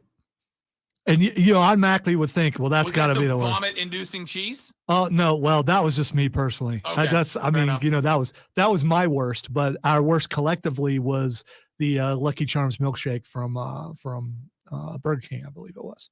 Yeah. And it was bad? Yeah. It was not good. It was just, you would think, oh, it's going to taste like the milk that's left over after it's indescribable how bad it was. Really? Yeah, it was pretty bad. We've also tried like the Impossible. Thank you for falling on that sword for me. We've tried the Impossible Whopper. We tried Cheetos chicken from KFC. We will try, if there are like trends, there was a trend of putting cheese on chocolate on crackers. We tried that. So I saw ranch ice cream was coming out, and I'm like, a few months ago, cheeseburger ice cream was coming out, and I couldn't find. No, it was macaroni and cheese. Macaroni and cheese ice cream was coming out. I couldn't find any of that, and I just happened to be in the frozen aisle at Walmart, and I looked over and I saw Hidden Valley Ranch. I'm like, no, they have it, and they had it, and you know how they're sealed, and you pull like the little plastic thing off the top. Immediately smelled like ranch dressing. It shouldn't be from ice cream. It absolutely should not be. And everyone's just kind of like, no. And it's one of those things. I don't say, hey, you're on the show, you have to do this. I always tell them, you don't want to do it, that's fine. Our sponsor was on the show and he said, nope. Which I respect. But it was really bad. It's number 2 on the list collectively as far as the worst thing we've ever tried. And the sad part was back at shopping like a couple of days later, there were 4, they're all gone.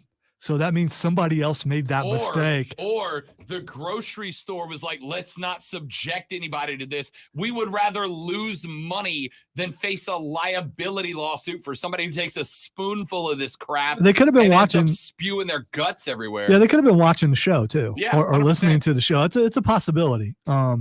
We're big in that community, so I mean, it's possible they went, oh, we gotta get that off the shelf. But but by the way, if you want some. I don't know if Tim told you about our experiment. You know how people will eat anything in the company refrigerator? It's still down there in the freezer if you want some. I'm just saying. I'm gonna see if a month from now, if any of it's gone from it, or if it's gone. Period. It's absolutely not going to be, because most people in this building, I think, are like you and I, in that we don't do, okay, I do dumb things a lot, but the majority of the dumb things that we do, like eating ranch flavored ice cream, it's right there in the word. It's not like surprise flavored ice cream. Oh, it's ranch, gross. You know what you're doing. We do dumb things for content because the name of the game is content, right? It just is.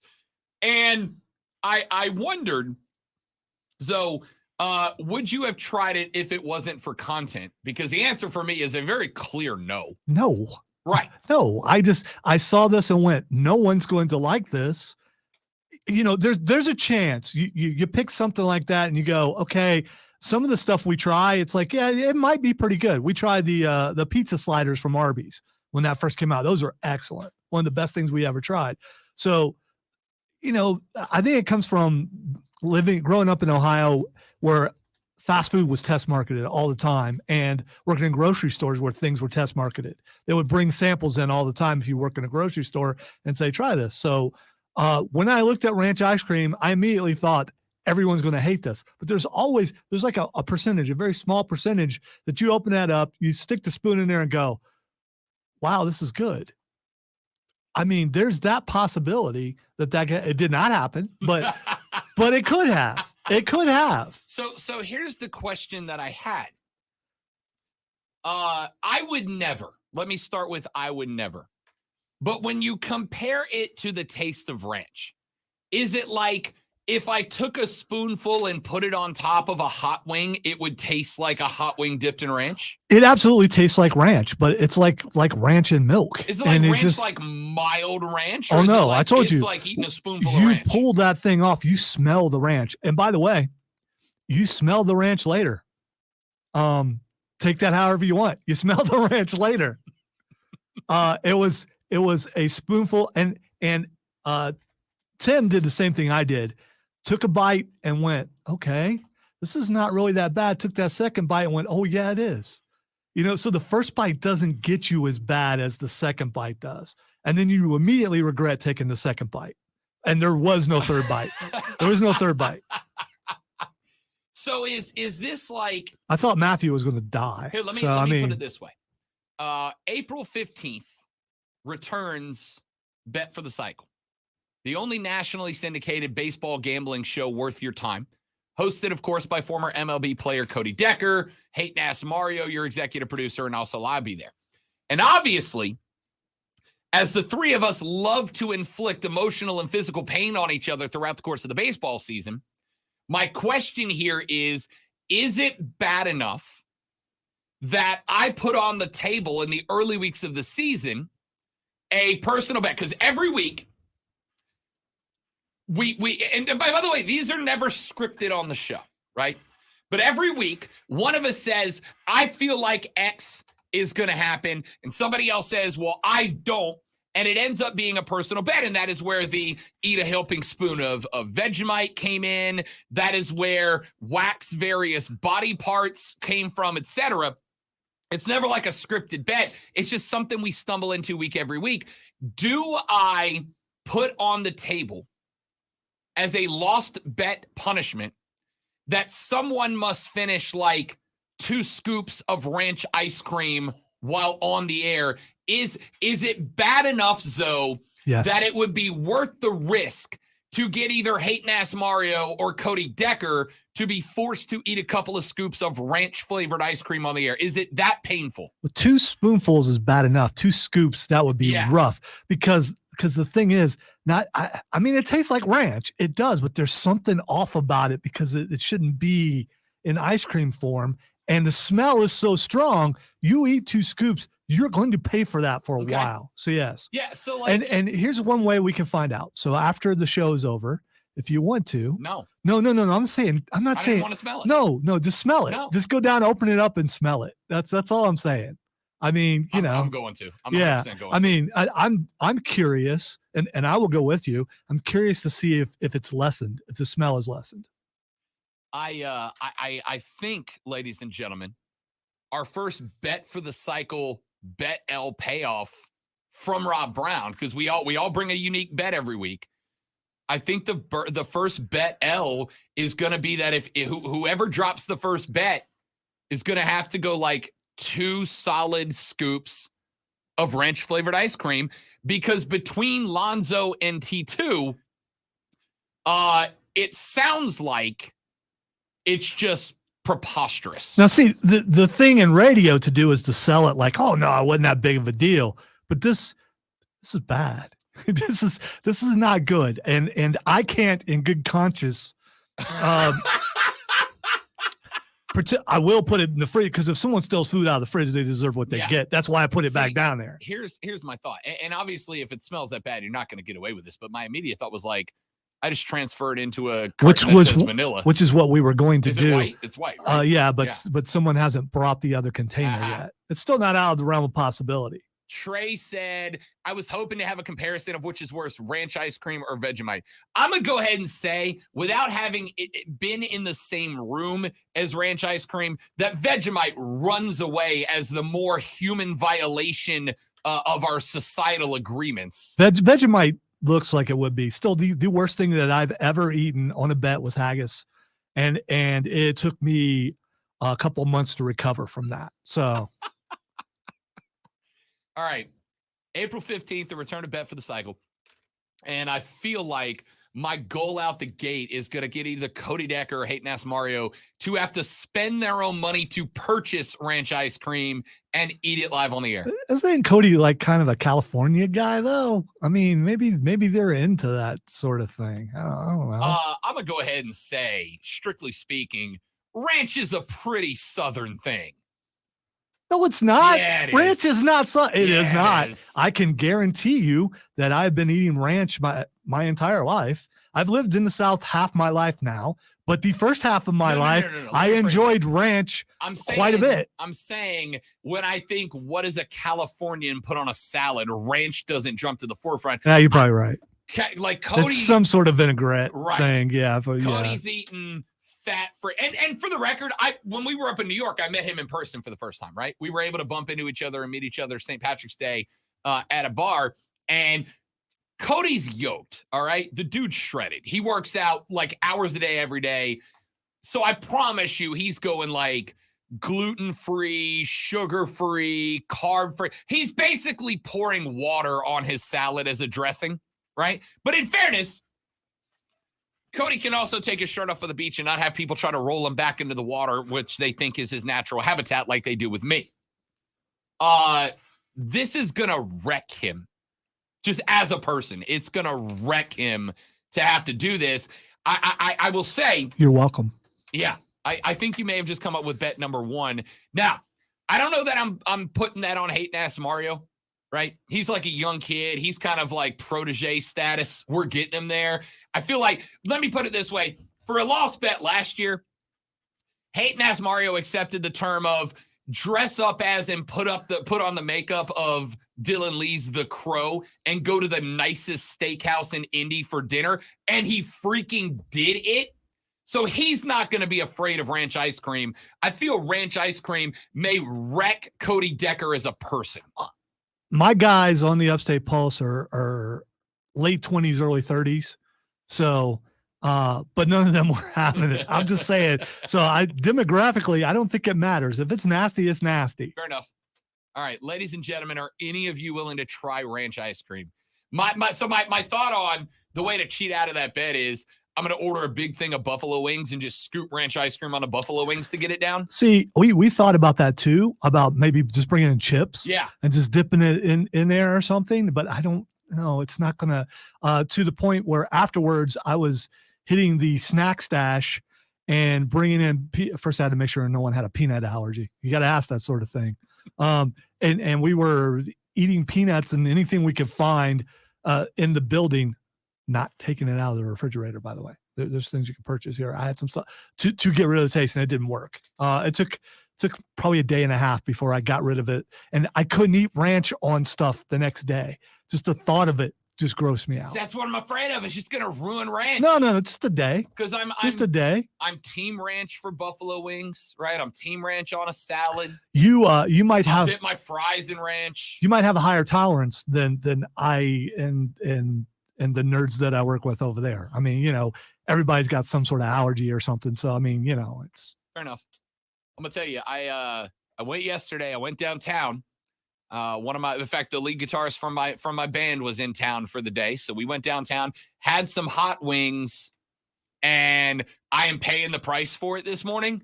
So I'm a little afraid to even smell the ranch ice cream today.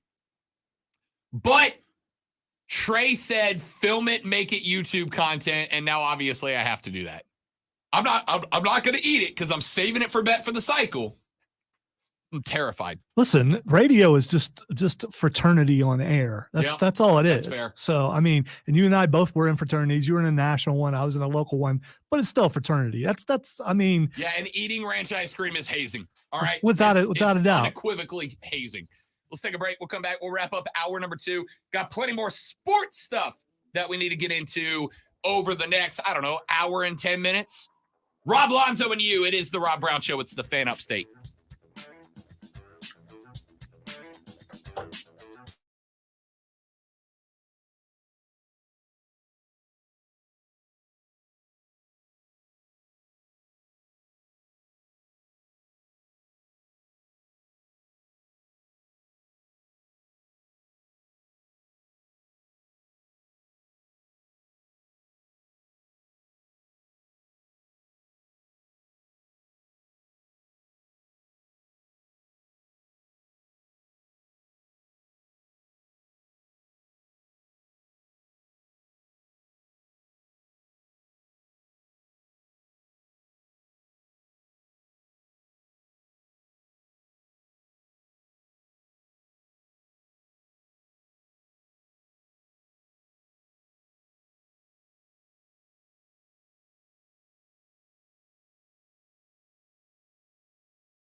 I don't know, man. I'm not sure that the dipping anything in it will help.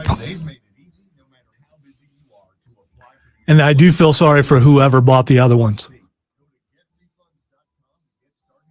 Luckily, it's in just the little small pint sizes. If I had bought a half gallon, I'd be upset.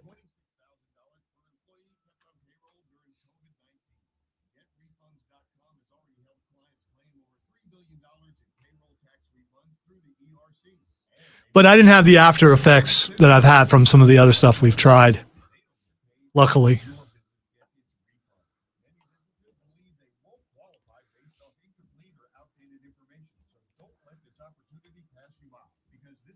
And the thing is, you know, it's so bad, but you're willing to suffer yourself because everyone else is. And that just, it makes it more fun. And the difference in what Rob's doing, he has to lose. Yeah. I mean, But they it have to also means lose. you have to do whatever you do by yourself. There's no Yeah, suffering yeah. with somebody else. It is amazing the stuff I have done in my radio career because somebody else was doing it too, so I wasn't suffering alone. Like me and Hating Ass Mario eating Vegemite together made it somehow worse, but better. Well, especially if you go first and you know how bad it is, then you get to watch the other person and know that it's really going to affect them too. And collective suffering is it's togetherness. It is.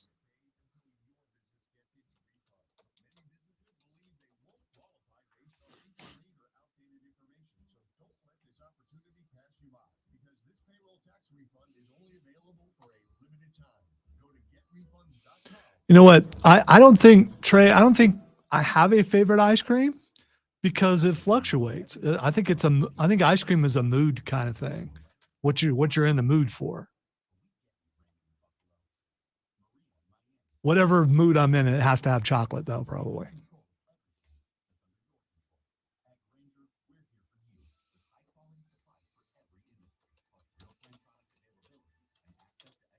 The worst part about the ranch ice cream thing is someone said, you know what? Let's make ranch ice cream.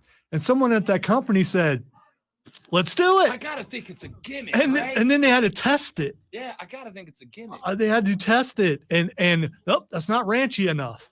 I mean, so someone, ranchy. yeah. I mean, someone had to. I still think the macaroni and cheese ice cream might have been good. Do you think when they nailed it, some exec looked at the other exec and was like, we found the hidden valley? Yeah, when finally vomiting happened, there it is. We got it. We're ready to go. Package that. Well, if I recall, I think it's Hidden Valley Ranch too, so they put their name on it.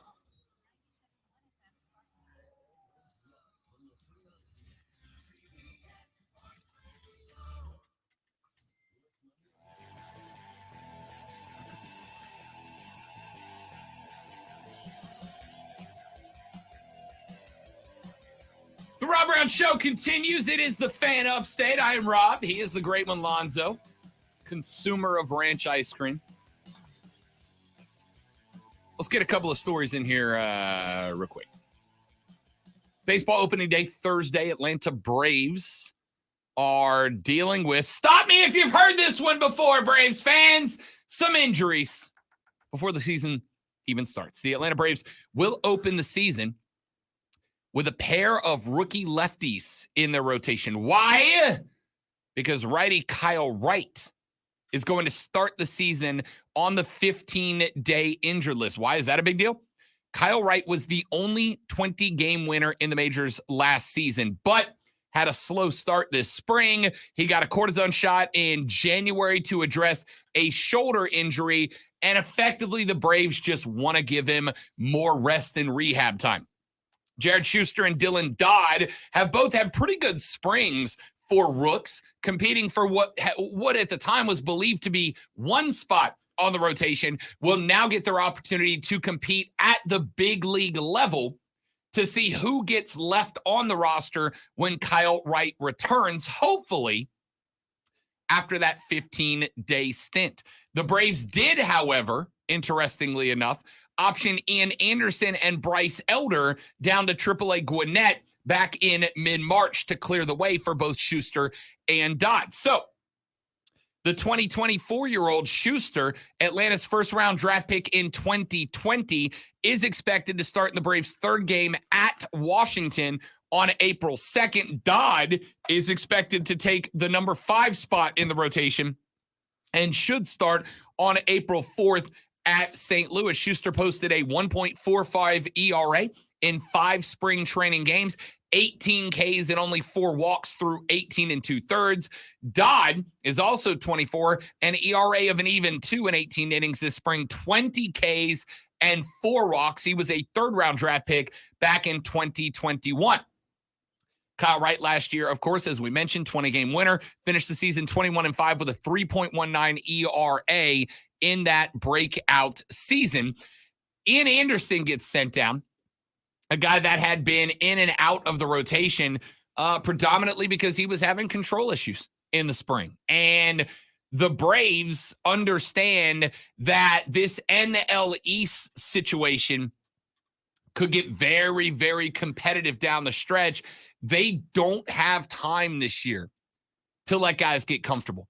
They don't have time this year to let guys figure it out. They have got to be competitive from the get. Last year, late in the season, obviously, they were a handful of game down to the New York Mets, to the point that on the aforementioned bet for the cycle, I gave up on Atlanta, right? I was like, there's no way. And then they just started storming back.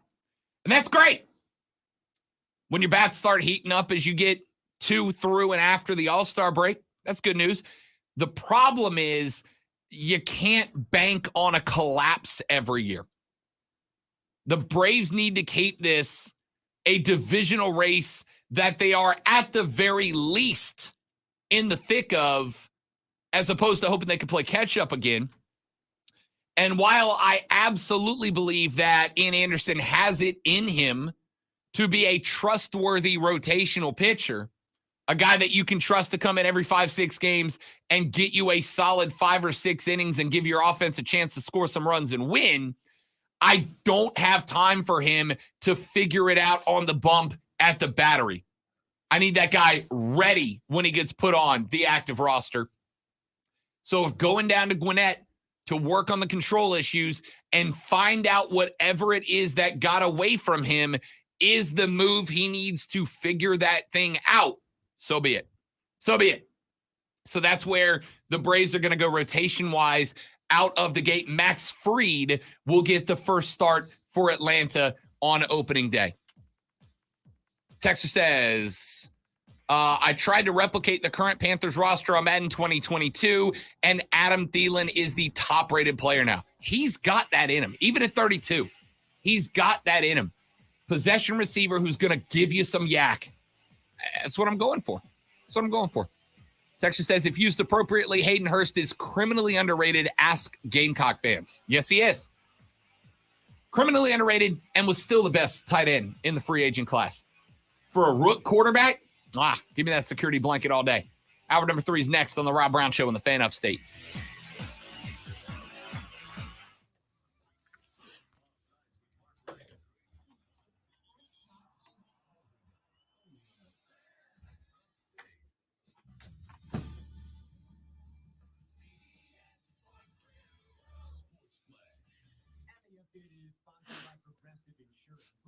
I know this doesn't happen to Rob, or at least I believe it doesn't. When I go to get my hair cut and I tell them how much, they always say, "Are you sure?" And I'm wondering what length of hair do you have to have before they start asking that question? I have found that happens when I have long hair, right? Like when I grow it out, I get asked, "Are you sure you want to cut it?"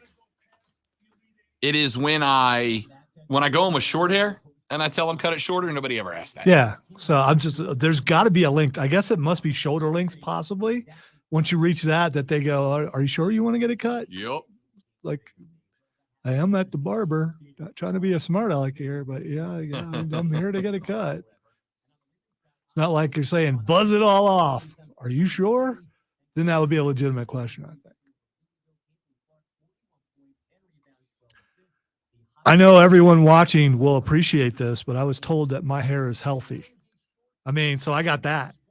The rest of me, maybe not so I got much. that going for me, which The rest, is nice. the rest of me may not be that healthy, but the hair is healthy.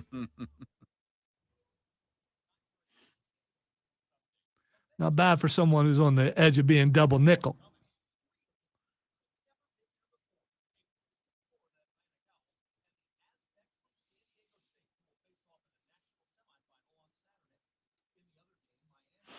How many people knew that Florida Atlantic's mascot was owls before now? Because I didn't. I did, but that's only because I'm from Florida. So, or maybe I knew it one time and it was like, yeah.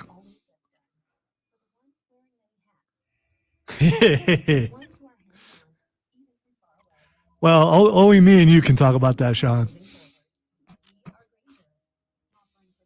I am curious though. When you go get your haircut, does the barber ask you that question when you say, cut this much off? Because they always go, are you sure? Yeah, I'm sure.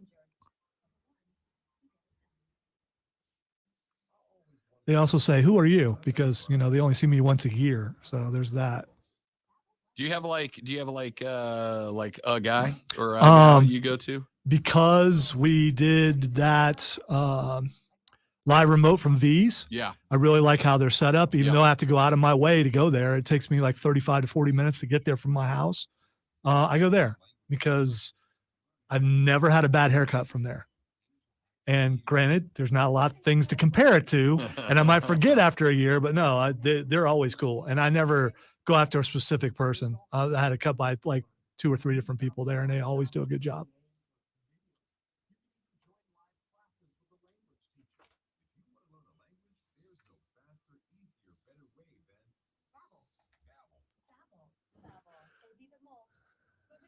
Oh, there you go. Okay.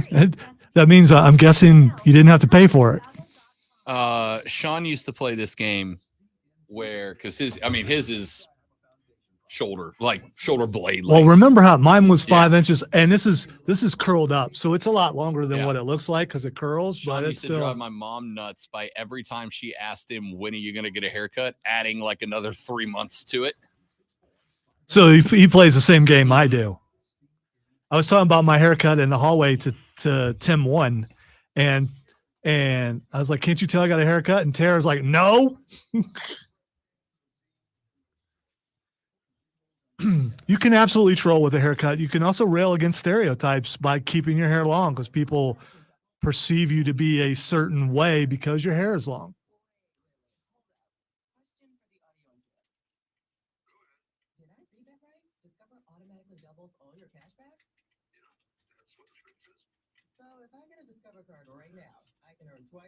I was asked by someone in charge what would happen if they made it mandatory to have a haircut, and I said, I wouldn't work here anymore. No, I said I cut my hair. I will take it to the edge of whatever that edge is, but yeah, I mean,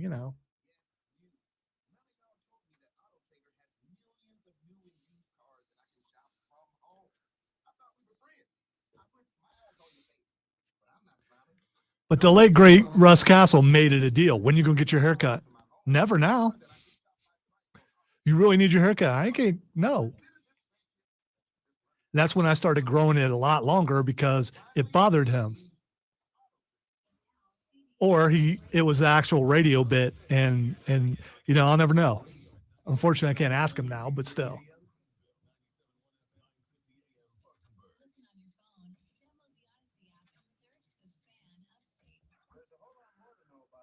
Did you bang the drum Saturday? Yup. Sure did. Felt good to be back. See I popped it with the blister on the finger. You'll callus that before it's over. I mean, how long does it take you to callus it? A couple weeks? A few weeks. The next 2 games will be gauze with duct tape over it. There you go.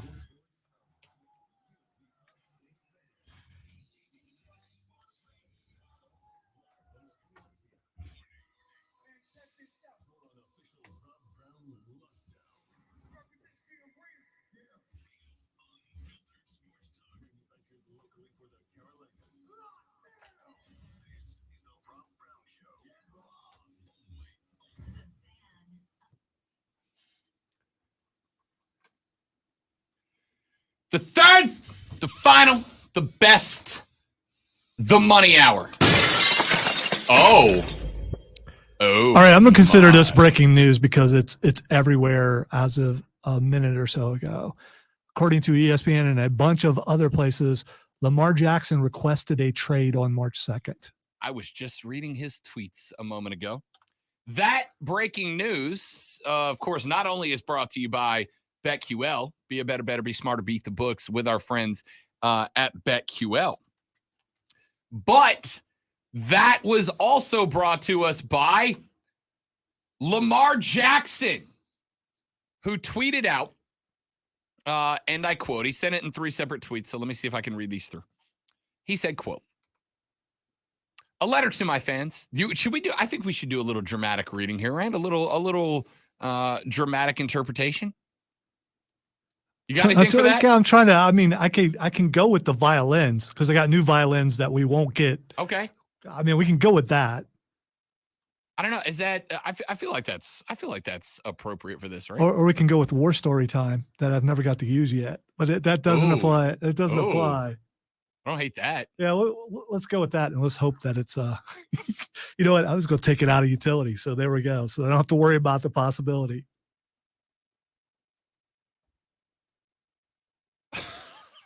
So good. I like it. This isn't going to get us YouTube flagged, is it?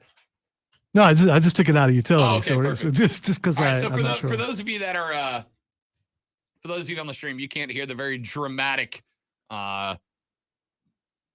drums marching war. It's supposed to be like Revolutionary War. You do a lot of stories from, and then you just stopped once I got the music from where you visited cow pens and stuff like that. So I had it ready for that. I just haven't been able to use it. There we go. Yeah. There we go. That's what we're waiting for. I was waiting for. All right. Oh, wait a minute. Hang on. One of his, he sent out 3 tweets and one of them has disappeared. We're going to lose some context here. All right. I'm not sure I like this music for this. Yeah. Now I think we need some sad music for this, right? And we need some sad music. I am putting, that's like 4 on me today. Yeah, you're struggling. Well, it's your first day back. Yeah, I know. I am putting this in utility though, because it's whitelisted. Yeah. Which means it's supposed to be okay for YouTube. That's fair. All right, let me see if I can find that. See, now I'm against the gun because I've lost one of those those middle tweets that got put up. And I gotta have the whole context, right? You can make stuff up in the in-between part. And then he said some other stuff, and then he continued here. I mean, that's one way to do it. That's fair.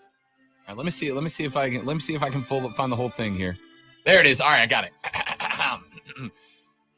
Ladies and gentlemen, the Rob Brown Show presents Sports Theater, a dramatic interpretation of tweets from athletes. Today's episode, Lamar Jackson tweets through it. A letter to my fans. I want to first thank you for all of the love and support you consistently show towards me. All of you are amazing, and I appreciate y'all so much. It's weird saying y'all, right? In the story. Okay. And I appreciate y'all so much. I want you all to know not to believe everything you read about me. Let me personally answer your questions in regards to my future plans.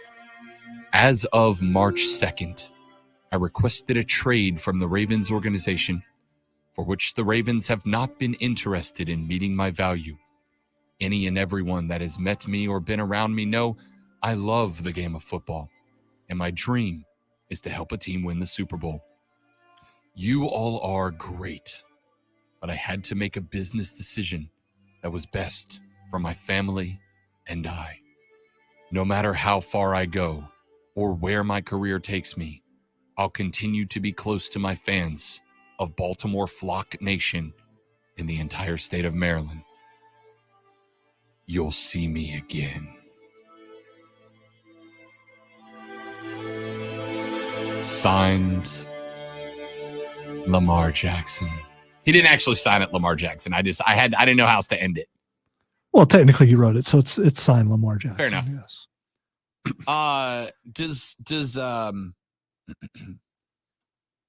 Does Lamar know he's franchise tag? Did anybody? I know Lamar doesn't have an agent, but like, did anyone from the Ravens call Lamar and be like, "Hey, dude, you're tagged. Like, you kind of either have to play for us or sit out next year"? Did anybody make him aware of that? Because I don't think he knows. Well, he has to know. He represents himself, so he would have to know that vital information. But in the day and age that we live in now, where players can decide, hey, I want to be traded and do whatever they do, and then management goes, okay, and they get rid of them. So somebody just tweeted a photoshopped picture. A Chiefs fan just tweeted a photoshopped picture of Mahomes handing off to starting running back Lamar Jackson. Oh man. It's kind of weird that now suddenly the Lamar Jackson, the tweet from him just showed up on my Twitter. So let's start with asking this question. And I think it's a very fair question to ask. That obviously that demand was out there and that everyone is clamoring for Lamar's services? Yeah. Nobody has put forward an offer sheet yet. There are 31 teams in the league that do not have Lamar Jackson on their roster. There are probably 10 that have their guy or are locked in with a guy that they can't afford to make an offer sheet to Lamar. Let's say, conservatively speaking, there's 15 teams in the league that could put in an offer sheet for Lamar Jackson that is higher than the non-exclusive franchise tag. And none of them have done it yet. Now, the interesting thing is that we have scratch that, not all. The interesting thing is that most of us have kind of fallen into the belief that the Cleveland Browns completely screwed up the NFL quarterback market with the Deshaun Watson contract, right? I mean, a fully guaranteed quarter bill. Was it $233 million? Fully guaranteed, whatever that ridiculous number was. And I think all of us were like, yo, the Browns just upended the quarterback market. But it turns out maybe they didn't, Lonzo. Maybe we just thought. They capped it. Yeah. They capped it. I'm curious, though, with a number, someone picking at number 4, I believe is where Indianapolis picks. Could they trade that pick for straight up for Lamar Jackson? Can he stop that trade? I do not know if Lamar has a no trade clause in his contract. I'm not super familiar with it. Let me go ahead and see if I can find that out. No, he does not have a no trade clause. Let's see here. I'm looking at a report from Rappaport. Trade and tag involving Jackson could be possible if they can't make progress this offseason, and there would likely be no shortage of suitors for him. Nope. Even without a no trade clause, it's likely Jackson could direct the situation since a trade would require him to sign his franchise tag tender. So I guess he could just not sign the franchise tag and just not play this year. Yeah, but he is just, by putting this out there, he's saying he doesn't want to play in Baltimore. Yeah. So right there, he's saying he doesn't want to play in Baltimore, so you would make you believe that if they were to trade him somewhere, that he would at least sign that there. Texture said, who's giving up 2 first-rounders and tying up 25% of their team's salary cap on one position for a guy who's been injured 2 years in a row? Yeah, I again, do I think that Lamar Jackson could get Patrick Mahomes money? Yeah, I do. Do I think he could get Russ Wilson in Denver money? Yes, I do. Do I think he's getting Deshaun money in Cleveland? No. I don't think anybody's getting Deshaun money anywhere else. I think that Cleveland decided to try to upend the quarterback market, and all that's going to result from it is they're going to pay a lot more for their quarterback than anywhere else. And I think a lot of quarterbacks, and Lamar just happens to be QB1 on this list, I think a lot of quarterbacks are about to learn that, hey, Deshaun was the beneficiary of a team doing a real dumb thing, right? A real dumb thing. Patrick Mahomes is the only quarterback to win a Super Bowl constituting 20% or more of his team's salary cap. I think you'll see some teams that are willing to roll the dice, giving 20% of their salary cap to a QB. I don't think anybody's bumping that up to 25%. That is a redonk number, right? And I think we've reached a number that we can now look at and go, we know what the market is, So and it ain't a quarter bill. So what's worst case scenario here? If he doesn't get traded and he's staying with, does he sit out? I mean, I guess I think at this point, I think so first off, he's got to sign the tag to play under the tag, or he doesn't play. Yeah, he just said, "Hey, I don't want to play in Baltimore." That's the only reason why you put that out there, and it is everywhere now. Yeah, I think that at this point, no one wants me. I'll show you. I'll just say that I wanted to be traded, and you wouldn't trade me. I don't know how it helps his cause any. It helps his cause because you have now effectively told Baltimore, "I'm not playing there." Now, the question is, if you're the Ravens. No, you help the Ravens out because now they know we got to get a quarterback. Right. And that's my thought is he's kind of putting this on the Ravens. Look, you're either going to trade me and get compensation, or you're going to punish me by making me sit out a year, but then you get nothing back for me, right? You're either going to trade me and get something back. And again, if Lamar's willing to say play for the Colts, which again, if his goal is to win a Super Bowl, I don't know that Indy's the spot. You know where it could be a landing spot? Detroit. Detroit's ready. Do the Jets make a run at this? They've been waiting on Rodgers. Them and the Packers can't seem to get it done. Are the New York Football Jets an option for Lamar? What about the Dolphins? And who knows? Maybe Lamar is playing that angle that Aaron hasn't signed yet. Yeah, he can move himself right into that spot. So you kind of put it on the Ravens. You have two options here. You can trade me, and you can get something back.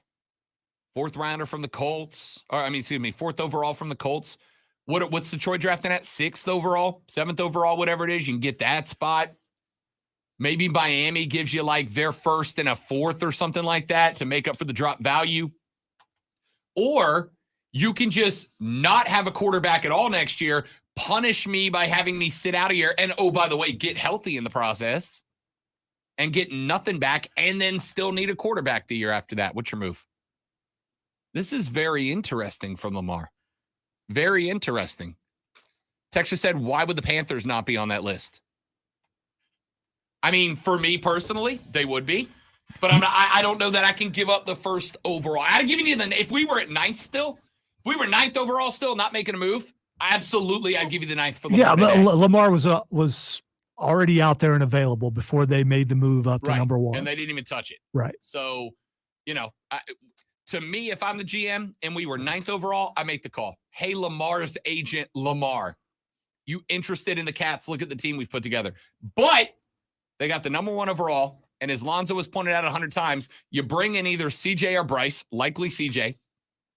You put him on a 4-year rookie deal. I'm paying him 6% of the calorie sap. Which is what you do when you're trying to lose weight. That's a treadmill. It's a calorie sap. It is. You give him 6% of the salary cap, and you keep adding DJ Charks to the roster for 4 years until CJ proves himself, and then you give him 15, 16% of the cap. And you're still going to pay less than Lamar wants to be happy. Because all of this circles around, keep in mind, once you get Lamar in there, you then got to keep him happy long-term with his contract, and he believes he's worth Deshaun Watson money. Whether he is or isn't is subjective, but he feels like he is. Again, Lamar, especially with this tweet storm, Lamar now also brings you the risk of him getting there, being upset after a year, and now you're sitting where Baltimore is versus having CJ, who may or may not work out, but at least you know the stability's there. I'm going to ask the question I'm sure that the TV shows are asking right now, so why not ask it? If Lamar had an agent, would these tweets have gone out? No, not a chance. Joey B with a brilliant idea. Pittsburgh should make an offer and either force Baltimore to hamstring themselves with a salary cap or lose their QB to their rival. I don't hate that. I don't hate that. But again, do you want the drama as well as they got fighting Kenny Lamar Pickett on a $250 million contract? Kenny Pickett. What do they need Lamar for? Yeah, who needs Lamar? All right, your thoughts. 844-FANFONE. That's 844-326-3663. You can text us at 71307. 71307. Start your text with FAN, F-A-N, FAN, F-A-N. We'll read them on the air. Getting a lot of text and tweets from you guys about this Lamar Jackson scenario. Send me your thoughts on it. I'll read them when we come back. Got a few more things I want to get in here before we call it a show. Rob Alonzo and you on the Rob Brown Show and the Fan Upstate.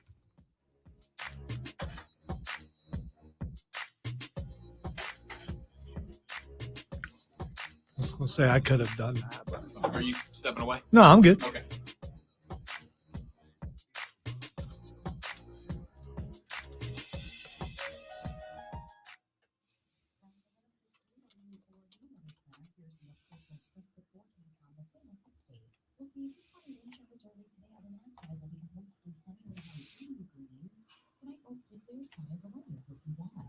Tuesday, sunshine spring shows here late partial sunshine with outside 69. I'm meteorologist Jennifer Luchitsky on the Fan Upstate. Currently it's 66. So unless this is calculated in exactly what Lamar wants, this is another example of being emotional about a situation and going to social media, which rarely ends well.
This weird spot where, like, on one hand, I'm a big fan of telling people, like, know your worth, know your value, right? Like, don't let somebody take advantage of you. And then on the other hand, there's a lot of people who are like, you don't know your value. You're overestimating yourself just a little bit. It's kind of like when you tell a kid you can grow up to be anything you want. No, you can't. No, you can't. And I think we need to be realistic about knowing your value, but being realistic about it. I think there are some kids out there with the aptitude to be able to grow up, but it's not a great percentage. I wanted to be an NBA player when I was growing up. I can't. There was no universe in which Rob Brown was ever going to be able to be an NBA player. Yeah, I wanted to be an astronaut, but it turns out that I'm scared of going fast really high. It's a kind of a deterrent. So I can't do that. Yeah. I wanted to be a jet fighter pilot. I was going to go to the Air Force Academy. You know what they told me? You're too big to be a jet fighter pilot. You can fly like C-130s. And I was like, no, I'm out. That's not what I want to do. You can't be anything you want. And Lamar, $250 million, I don't know if that's your value. I mean, you're really, really good. So who gets the next big contract as far as a quarterback goes? Lamar Jackson. Who deserves it? I don't know if it's 250 mil.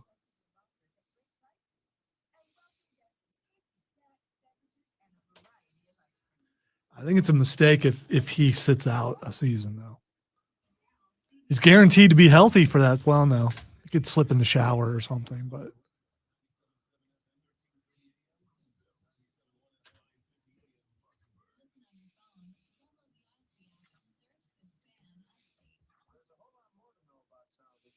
Just think about it. If you're Baltimore and you need someone who's like Lamar, there's a quarterback out there that you've been talking about is like Lamar a bunch, and I believe his pro day is happening in the next couple of days.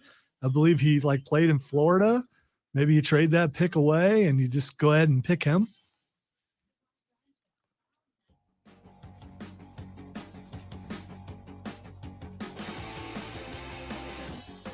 Well, enjoy the rest of your sports day being dominated by 3 tweets from Lamar Jackson. I'm telling you, that's the move. That's what's going to happen. So Indy is going to trade that pick to Baltimore. Baltimore is going to pick Richardson, That's all that's going to be available. There we go.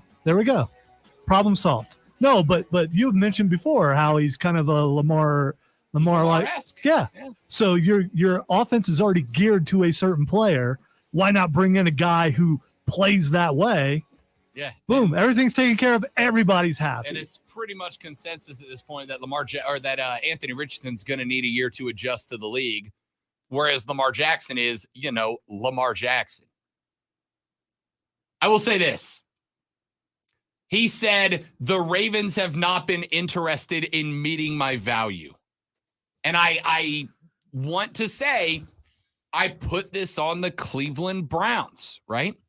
Because if Deshaun Watson's worth $250 million, Lamar Jackson's worth $250 million, right? But I think Lamar is looking at this and seeing Deshaun's worth $250 million, so am I. And the NFL franchises are going, no, dude, Deshaun's not worth $250 million. Nobody's worth $250 million, right? Mahomes ain't worth $250 million. That's just too much. That you're asking us to wrap up too much value into one guy on a 53-man roster. I said to Lonzo during the break. Well, I said to Lonzo in the stream, which you can watch at facebook.com/thefanupstate, twitter.com/thefanupstate, or by going to YouTube and subscribing to The Rob Brown Show or The Fan Upstate, Twitch at The Rob Brown Show as well. I said on the stream, as I've told Lonzo many times, I'm a realist, right? I'm not an optimist. I'm not a pessimist. I'm a realist. One of the things that has bugged me for many, many years is, on one hand, I absolutely love to tell people, know your worth. Know your value, whether it's professionally, personally, romantically, know your value. I have seen people in relationships of every aspect who get treated poorly because they don't know their value, right? Know your value. Take the time to research your value and know it. But on the flip side, the other side of that argument is this kind of comes from the school of, and I've gotten heat for this and I don't care because I'm right. It is a lie to tell your child you can grow up and do anything you want to do. Like, I understand why you tell a kid that, right? Because you don't want to dissuade them from seeking greatness in their youth. But you also have to acknowledge you're lying to them. Not everyone can grow up and do whatever they want to do. If they could, we'd have 1,000 NFL teams with 1,000 players per team on it. Yeah, but you're not talking about ability. You're talking about potential. And there are some children out there who have the potential to be anything they want to be. That's not true. That's not Absolutely true. Are. There are some a person absolute... like LeBron James's kids have the potential to be anything they want to be because they have the money and they also have the athleticism. You think Bronny could be a NASA rocket scientist? If he had wanted to early on, yeah, because LeBron would have said, okay, I'm going to get the best, put you through the best schooling and all that kind of stuff. As somebody who for a couple of years was going through the college system to be a teacher, there are some real dumb kids out there. And I will say, people with that, I know someone who could be a NASA scientist who is like a professor Thank you. now. And she went to high school with my daughter, her best friend. And the fact that we saw her go through college and do all that kind of stuff. And coming out of a poor school here, in Lawrence, South Carolina. So that kind of stuff, the potential can be there. And they can meet that. We also have to acknowledge that some people just don't have the potential. Yeah, some people are. That's okay. Some people, there's nothing wrong with that. Some people are dumb. Some people are not motivated. Right. But I'm saying that there is. I think that some parents can say that, and they're right. I'm not saying some parents can't. I'm saying not every parent can say that and be right. Some of your kids are dumb. All right, that's not a shot. Again, I was in classrooms for like 3 years. Some of your kids are, I'm dumb. I'm one of them. All right. This is not me taking I'm an idiot too. So the adult version of that is waiting for you to say, I'm dumb. Not as dumb as you, but I'm still dumb. You not know, as dumb as your kids. Yeah. So there. What I'm saying here for a guy like Lamar is, while I absolutely agree that everybody should know their worth, know their value, know what they can bring to the table, I think you also have the expectation of being realistic about it. Lamar, Deshaun didn't get 250 mil. He didn't get a quarter bill because he's worth a quarter bill. He got a quarter bill because the Browns are idiots. Does Lamar in the current market have the potential to be the highest paid quarterback in the league? No, he does not. And not because he's not talent-wise there. He doesn't have the ability to be the most high-paid quarterback because of Deshaun's contract. Now, he does have the ability to be the highest-paid quarterback not named Deshaun Watson. And I would, again, if I'm Carolina, I am all in for that.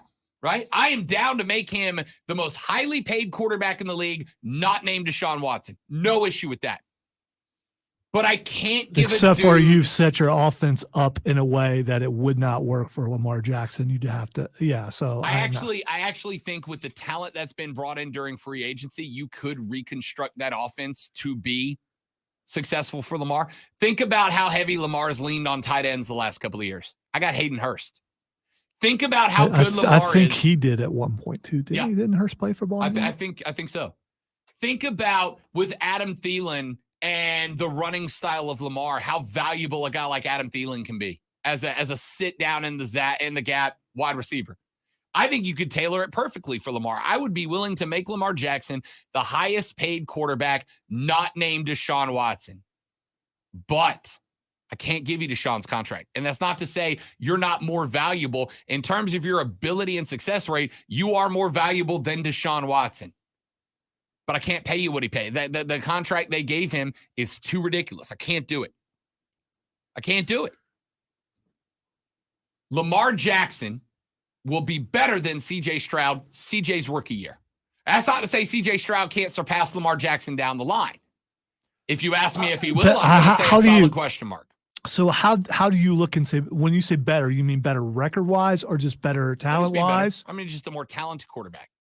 C.J. Stroud may or may not be, long-term, a better quarterback than Lamar Jackson. But his rookie year, he won't be. No quarterback will be better than fourth-year Lamar in their rookie year. You'd have to be sensational. There was a rookie year that was sensational that just happened to happen for the Panthers. Cam? Yes. Set records his rookie year. So it is possible. And I'm not saying it's impossible. And it's happened there at that spot. I'm not saying it's impossible. I'm saying it's improbable, right? That is true. It's improbable. And if I could guarantee that Lamar would come in with like a 4-year contract that he's happy with, that we're happy with, I believe there's enough talent around Charlotte that you could retool that offense for Lamar Jackson, and the Panthers would be better than they would be with C.J. Stroud or Bryce Young. The problem is, I don't think you're going to come up with a contract that Lamar Jackson's happy with. Because he's looking at Deshaun's contract and going, that's my value. And while you are as valuable as Deshaun Watson, you are not, nor is any other quarterback in the history of the league as valuable as the contract on which Deshaun Watson's name appears. Those are two different things. Value to a football team, Lamar Jackson would be the most valuable to his football team quarterback in the NFL, not named Patrick Mahomes. You look, Joe Flacco's trending for some reason. Yeah. Come home, Joe. Come home. Be elite for the Ravens once more. The last quarterback to win something meaningful in Baltimore. Because he was elite. Joe Flacco's elite. He got paid like he was. Sure he did. Lamar's not. Because he's elite. I don't know, man. Like, if I'm Carolina, it would be worth making Lamar Jackson the highest paid quarterback in the league, not named Deshaun Watson. But I can't give you Deshaun's contract. And you got to know that. All right. How high of a draft pick how low is too low to trade for Lamar? Well, I mean, there's no so you such be, thing. Does it have to be like a add on to it? Okay. So what I'm saying is, does it have to be a top 5 draft pick? The problem you're going to bump into is that if you make a trade with Baltimore and all parties sign off and are happy with it, right? Because again, if it's a direct trade, I don't know exactly how the legal logistics work out. If it's a direct trade. If it's a sign and trade where Lamar signs his franchise tag and then gets traded, Lamar's got to sign the tag, which, he might not be willing to if Indy wants him, but he might be willing to if the Jets or Miami want him or Detroit wants him. The problem you have with Baltimore, if they find the deal that's right for them for a straight up trade, and I don't know what that looks like yet. But if they trade Lamar Jackson, Lonzo, what becomes their immediate necessary draft pick? A quarterback. They just trade places with one of the teams that needs a quarterback. And if you need a quarterback and you're not inside the top 5, maybe 6, you're not getting one, right? It's funny. This just popped up on my Twitter. Lamar Jackson's next team odds. Guess what's number 1? What I just mentioned a couple minutes ago. The Colts. Yeah. Because it just makes sense if that were to happen. It probably won't because things don't often work out like maybe they should. But I mean, you trade that number 4 pick to Baltimore, you get Lamar, and the Colts can get Richardson. It makes way too much sense. Yeah. I mean, honestly, I think as far as trading a draft pick, the Colts are probably the only team that Baltimore might be willing to talk to, right? Unless they just got something for Will Levis, which, by the way, did you see Will Levis for his pro day at Kentucky? Carolina sent a contingent to see Levis, and when Levis rolled out to the field to work out, tarps off. Just tarps off, went shirtless. When you got an arsenal, you got to throw the gun show out there. You got to do it. Yeah. Will, why are you topless? And he just starts touching the abs. This is why. Although I will straight up tell you, with absolutely zero threat to my masculinity, if I look like Will Levis, you'd be lucky if I ever wore a shirt. Hey, yeah, I absolutely sign on to work at the Fan Upstate, but I'm gonna need an addendum to your dress code. I'm doing every show shirtless. I don't think we have a no shirts, no shoes policy. I got $1 says we do, and if we don't, let me go tarps off for a minute, and we will by the end of the hour. Oh, go ahead. Go walk by the boss's office. He's real busy now. He won't even notice you walking past. Joey B says, even if Carolina trades the number 1 for Lamar, if you told me you could get Lamar Jackson for 2 firsts and a second, a third, and DJ Moore, I'd still say take it. Elite quarterbacks are that rare. No. You don't trade up to number 1 just to go get Lamar Jackson when you could have already done it. You don't do that. First off, the question is this. Lamar represents himself. He says he asks the Ravens for a trade. Lonzo, it is March 27th. That means that Lamar Jackson, if his tweets are correct, Lamar Jackson asked for a trade 25 days ago and this is the first that's come out. I just got a hard time believing that a Lamar Jackson trade request was kept under wraps for a month. I don't believe that. Well, here's the thing. If you're representing yourself, you don't have to worry about someone leaking it because you're the only one doing that. Right, but if you asked Baltimore for a trade, Baltimore may have had something to gain by putting it out there and saying Lamar Jackson's trying to strong-arm us right now. You know, unless you do the Indy thing, which I still think is a great idea, why trade him? I mean, because your other option is not have a quarterback you told see what it is. You told him, hey, go out there and try the free agency market, and he ain't getting no calls. I mean, look, if he don't want to be in Baltimore, he don't want to be in Baltimore. That's true. That just is what it is, right? If he don't want to be there, there's nothing you can say that's going to make Lamar go, oh, you know what, I'm right. There is something you could say. Lamar, here's a 5-year, $250 million contract fully guaranteed. Then I'm sure he'd be happy to sign on the dotted line. But I just don't believe that Lamar asked for a trade 25 days ago. This is the first we've heard about it. And it comes after what? 2 weeks of teams being able to call up Lamar and negotiate, and nobody's done it so far? Because you got to think, on the flip side, if Lamar is being willing to openly tweet like this, if somebody called Lamar Jackson and opened up negotiations with him for his non-exclusive franchise tag, he'd have tweeted about it. Right. This is his next move because he didn't get any calls. Right. So this whole situation's weird, right? And it's only weird because of the Deshaun Watson contract. If that contract's not out there, Lamar Jackson is a happily signed, happily paid Baltimore Raven right now. But because he wants Deshaun money and because there are 31 other teams in the league mad as hell at the Cleveland Browns right now, nobody's making that move. And again, I don't necessarily blame him. I don't know if a quarterback's worth a quarter bill, even if they are elite. Like Joey B said, I got no problem putting a fat trade package together for Lamar.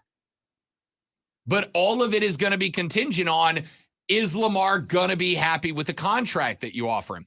And if he's looking for a Deshaun Watson contract, it is very obvious no one is willing to give him one because somebody would have made the phone call after 2 Tuesdays ago when Lamar became a non-exclusive franchise tagged player. And you can make that phone call. Lamar, I know you want a quarter bill. What do you say to 5 for $200 fully guaranteed? What do you say to 5 for $205 fully guaranteed? Right? And nobody made that call? Which means either, and keep in mind, let's go back to 2 weeks ago, there are former players that are accusing the owners of collusion, right? They can't talk about what they all should or should not do in terms of offering a contract. Legally speaking, they cannot have conversations where they all go, hey, nobody signed this guy, right? We'll show him. They can't do that. If it's ever proven that they have, that is big, big problems. So assuming that 31 other owners had the conversation and were able to keep it all a big old secret, that means that not a team in the league viewed Lamar as worth the Deshaun contract. This whole thing's screwy, man. Screwy. Trey says, I think Lamar will be a good fit in Miami. I think that's where he's from. If Tua can't pass concussion protocols, Lamar will be a good choice for him. I agree, but you got money wrapped up into it that you can't just terminate. You got to do something with him too. Is Tua getting you back anything? I don't know. And on top of that, keep in mind, before the concussions, does anybody remember what the Miami Dolphins did before Tua got his first concussion? Wasn't it like a 6-game win streak and first in the division that featured Josh Allen? They were extremely accurate. Yeah. Most accurate quarterback in the league. All right, Texas said Panthers need to stick with CJ or Young. This will save them about $28 million a year to help surround their new young quarterback with talent. That's a fine take. Yeah, I was seeing Rashad tweeting about some stuff about this earlier, about the cap room they'll have this year and next year to add more pieces. Next year's cap space for the Panthers is set up to be good. You're going to lose some pieces, but you're going to have a lot of contract money rolling off the books. Texas says, I thought his franchise designator is automatically 2 first. Only quarterback worth 2 is playing in Kansas City. It is if he signs the tag. if he signs the tender, which I could be wrong, but I don't believe he has signed the franchise tag yet, which would make sense if he asked for a trade, right? If he asked for the trade, it would make sense he doesn't sign the tender because that would be backing some teams into a corner that maybe if he makes it clear to the Ravens, I don't want to play here, they're willing to take a little less to get him off I don't know. And again, Lamar representing himself also means there's not an agent putting out the gross details in the news for us to have a better grasp at what is going on to the detriment of the teams involved, potentially. Texas says, I bet my life savings that the owners did talk and they all said the same thing. We aren't paying this guy that much. Again, bad news if they did. Is it specific this guy or is it specific anybody? We've reached the ceiling. We can't go above this because if we do this, the amount of salary we're going to have to pay quarterbacks going forward. And of course, they excluded Cleveland from the meeting. You need to step outside while we talk about this. Hey, Haslams, let's send you on a snipe hunt today while we talk about stuff. Meet us on the 9th at 9, Cleveland Browns. All right. So there's some thoughts. I honestly, I don't know what the hell's going on. All right. I just don't know. I do know that whatever momentum we had as far as Aaron Rodgers and the discussion with the Jets and this, that, and the other, it's all back under hostage again. We're all being held hostage by Lamar's tweets. So enjoy a full day of Lamar's tweets, ladies and gentlemen. Take a break, come back, wrap up. I did not anticipate 40 minutes of Lamar Jackson talk. That's what breaking news does. It does. Derails everything. Lamar got what he wanted. I mean, here we are talking about it. You ain't wrong. Back after this on the Rob Brown Show in the Fan Upstate.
I don't know if repercussions would come back on me, but I don't think so.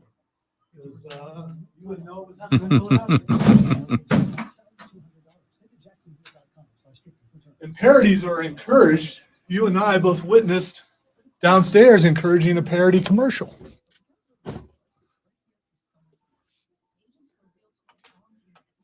Actually, the parody commercial that played was you voicing it. So Realtors are bound by code of ethics. We're here for it all. Realtors are members of the National Association of Realtors. I'm doing it. I'm asking for a new chair. I can't. I've tried. A random thing for me to decide to take a stand on. I'm asking for a new chair. Dang it. Are you going to Lamar it if you don't get it? I am. Are you? Okay. I demand a trade of this chair for a new chair. Well, I could do that for you in like 10 minutes or so. Let's go pick a random studio. Could really be risky and just go take one out of the Planet Studio. See what kind of stuff happens after that.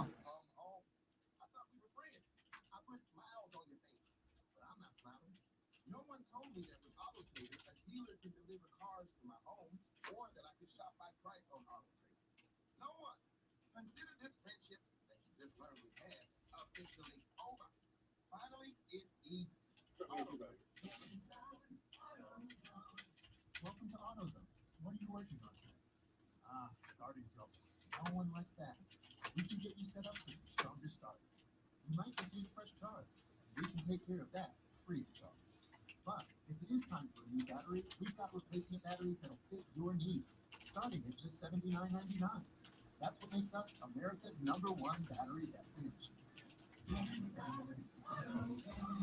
Restrictions apply.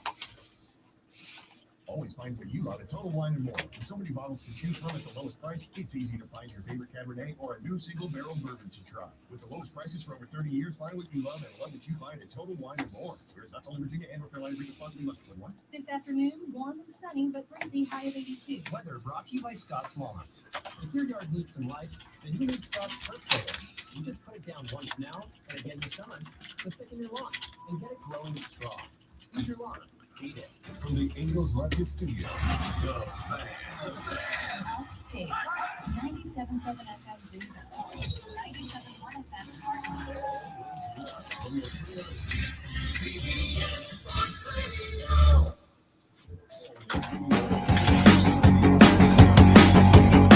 Okay, I didn't need a whole segment for this, which is good because I got 1 minute and 37 seconds until Twitter trending topics. Ladies and gentlemen, the foul called on Creighton with 1.2 seconds remaining that sent San Diego State to the line and gave them the win was a foul.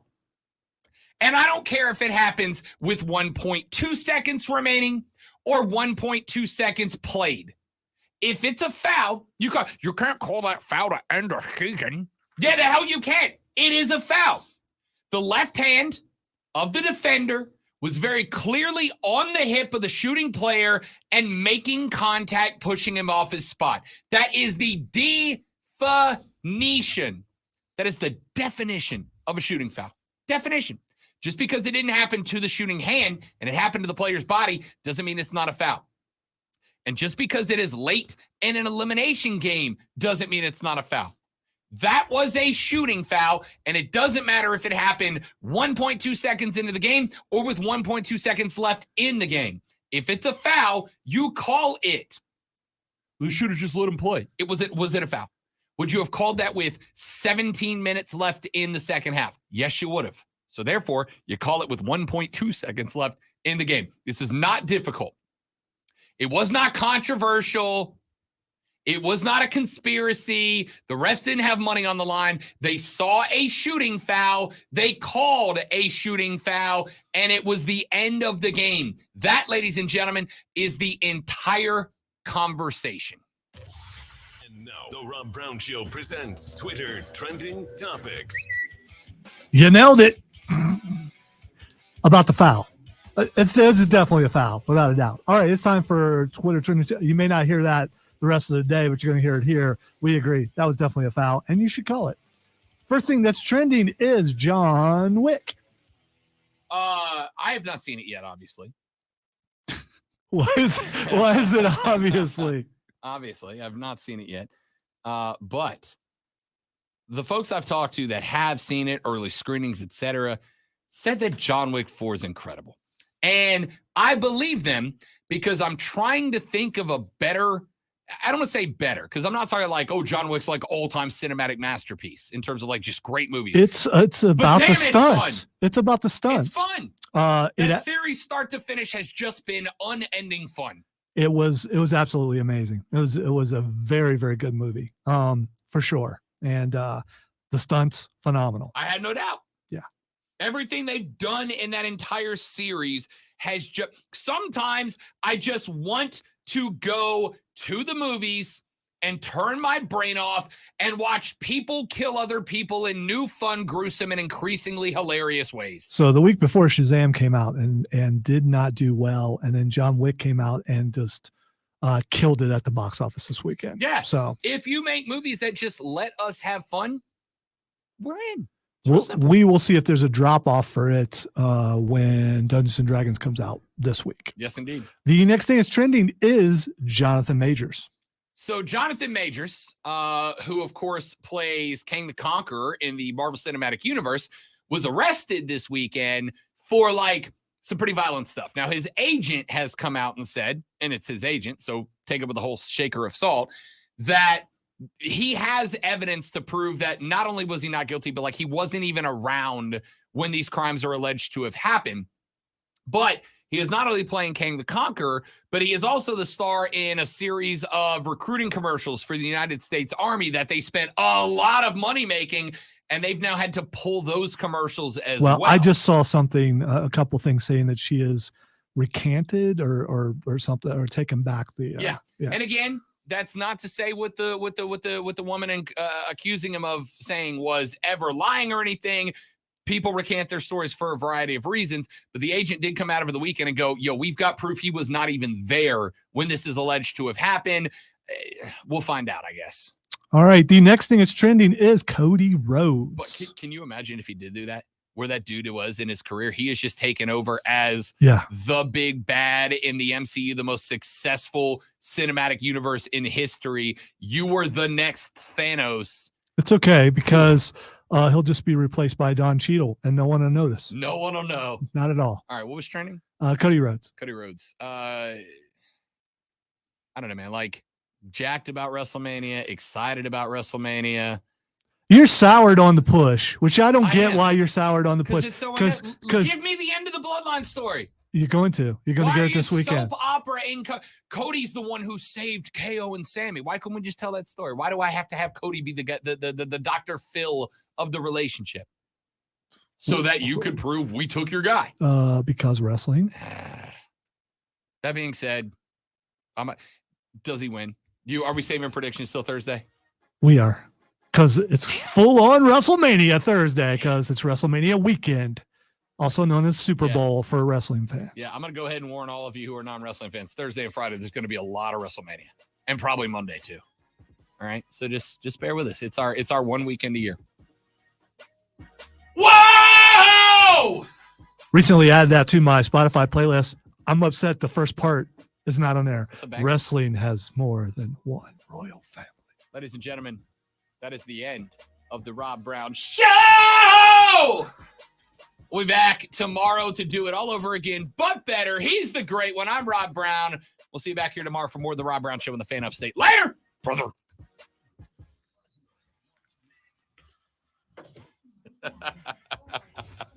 Whoa. Ladies and gentlemen, you're all amazing people. We thank you so much for watching. By the way, we had really good numbers on the stream today. You're welcome. Really good numbers on the stream. You're welcome. Today. You're welcome. We'll see you guys tomorrow. Thanks for hanging out. Have a lovely rest of your day. Goodbye.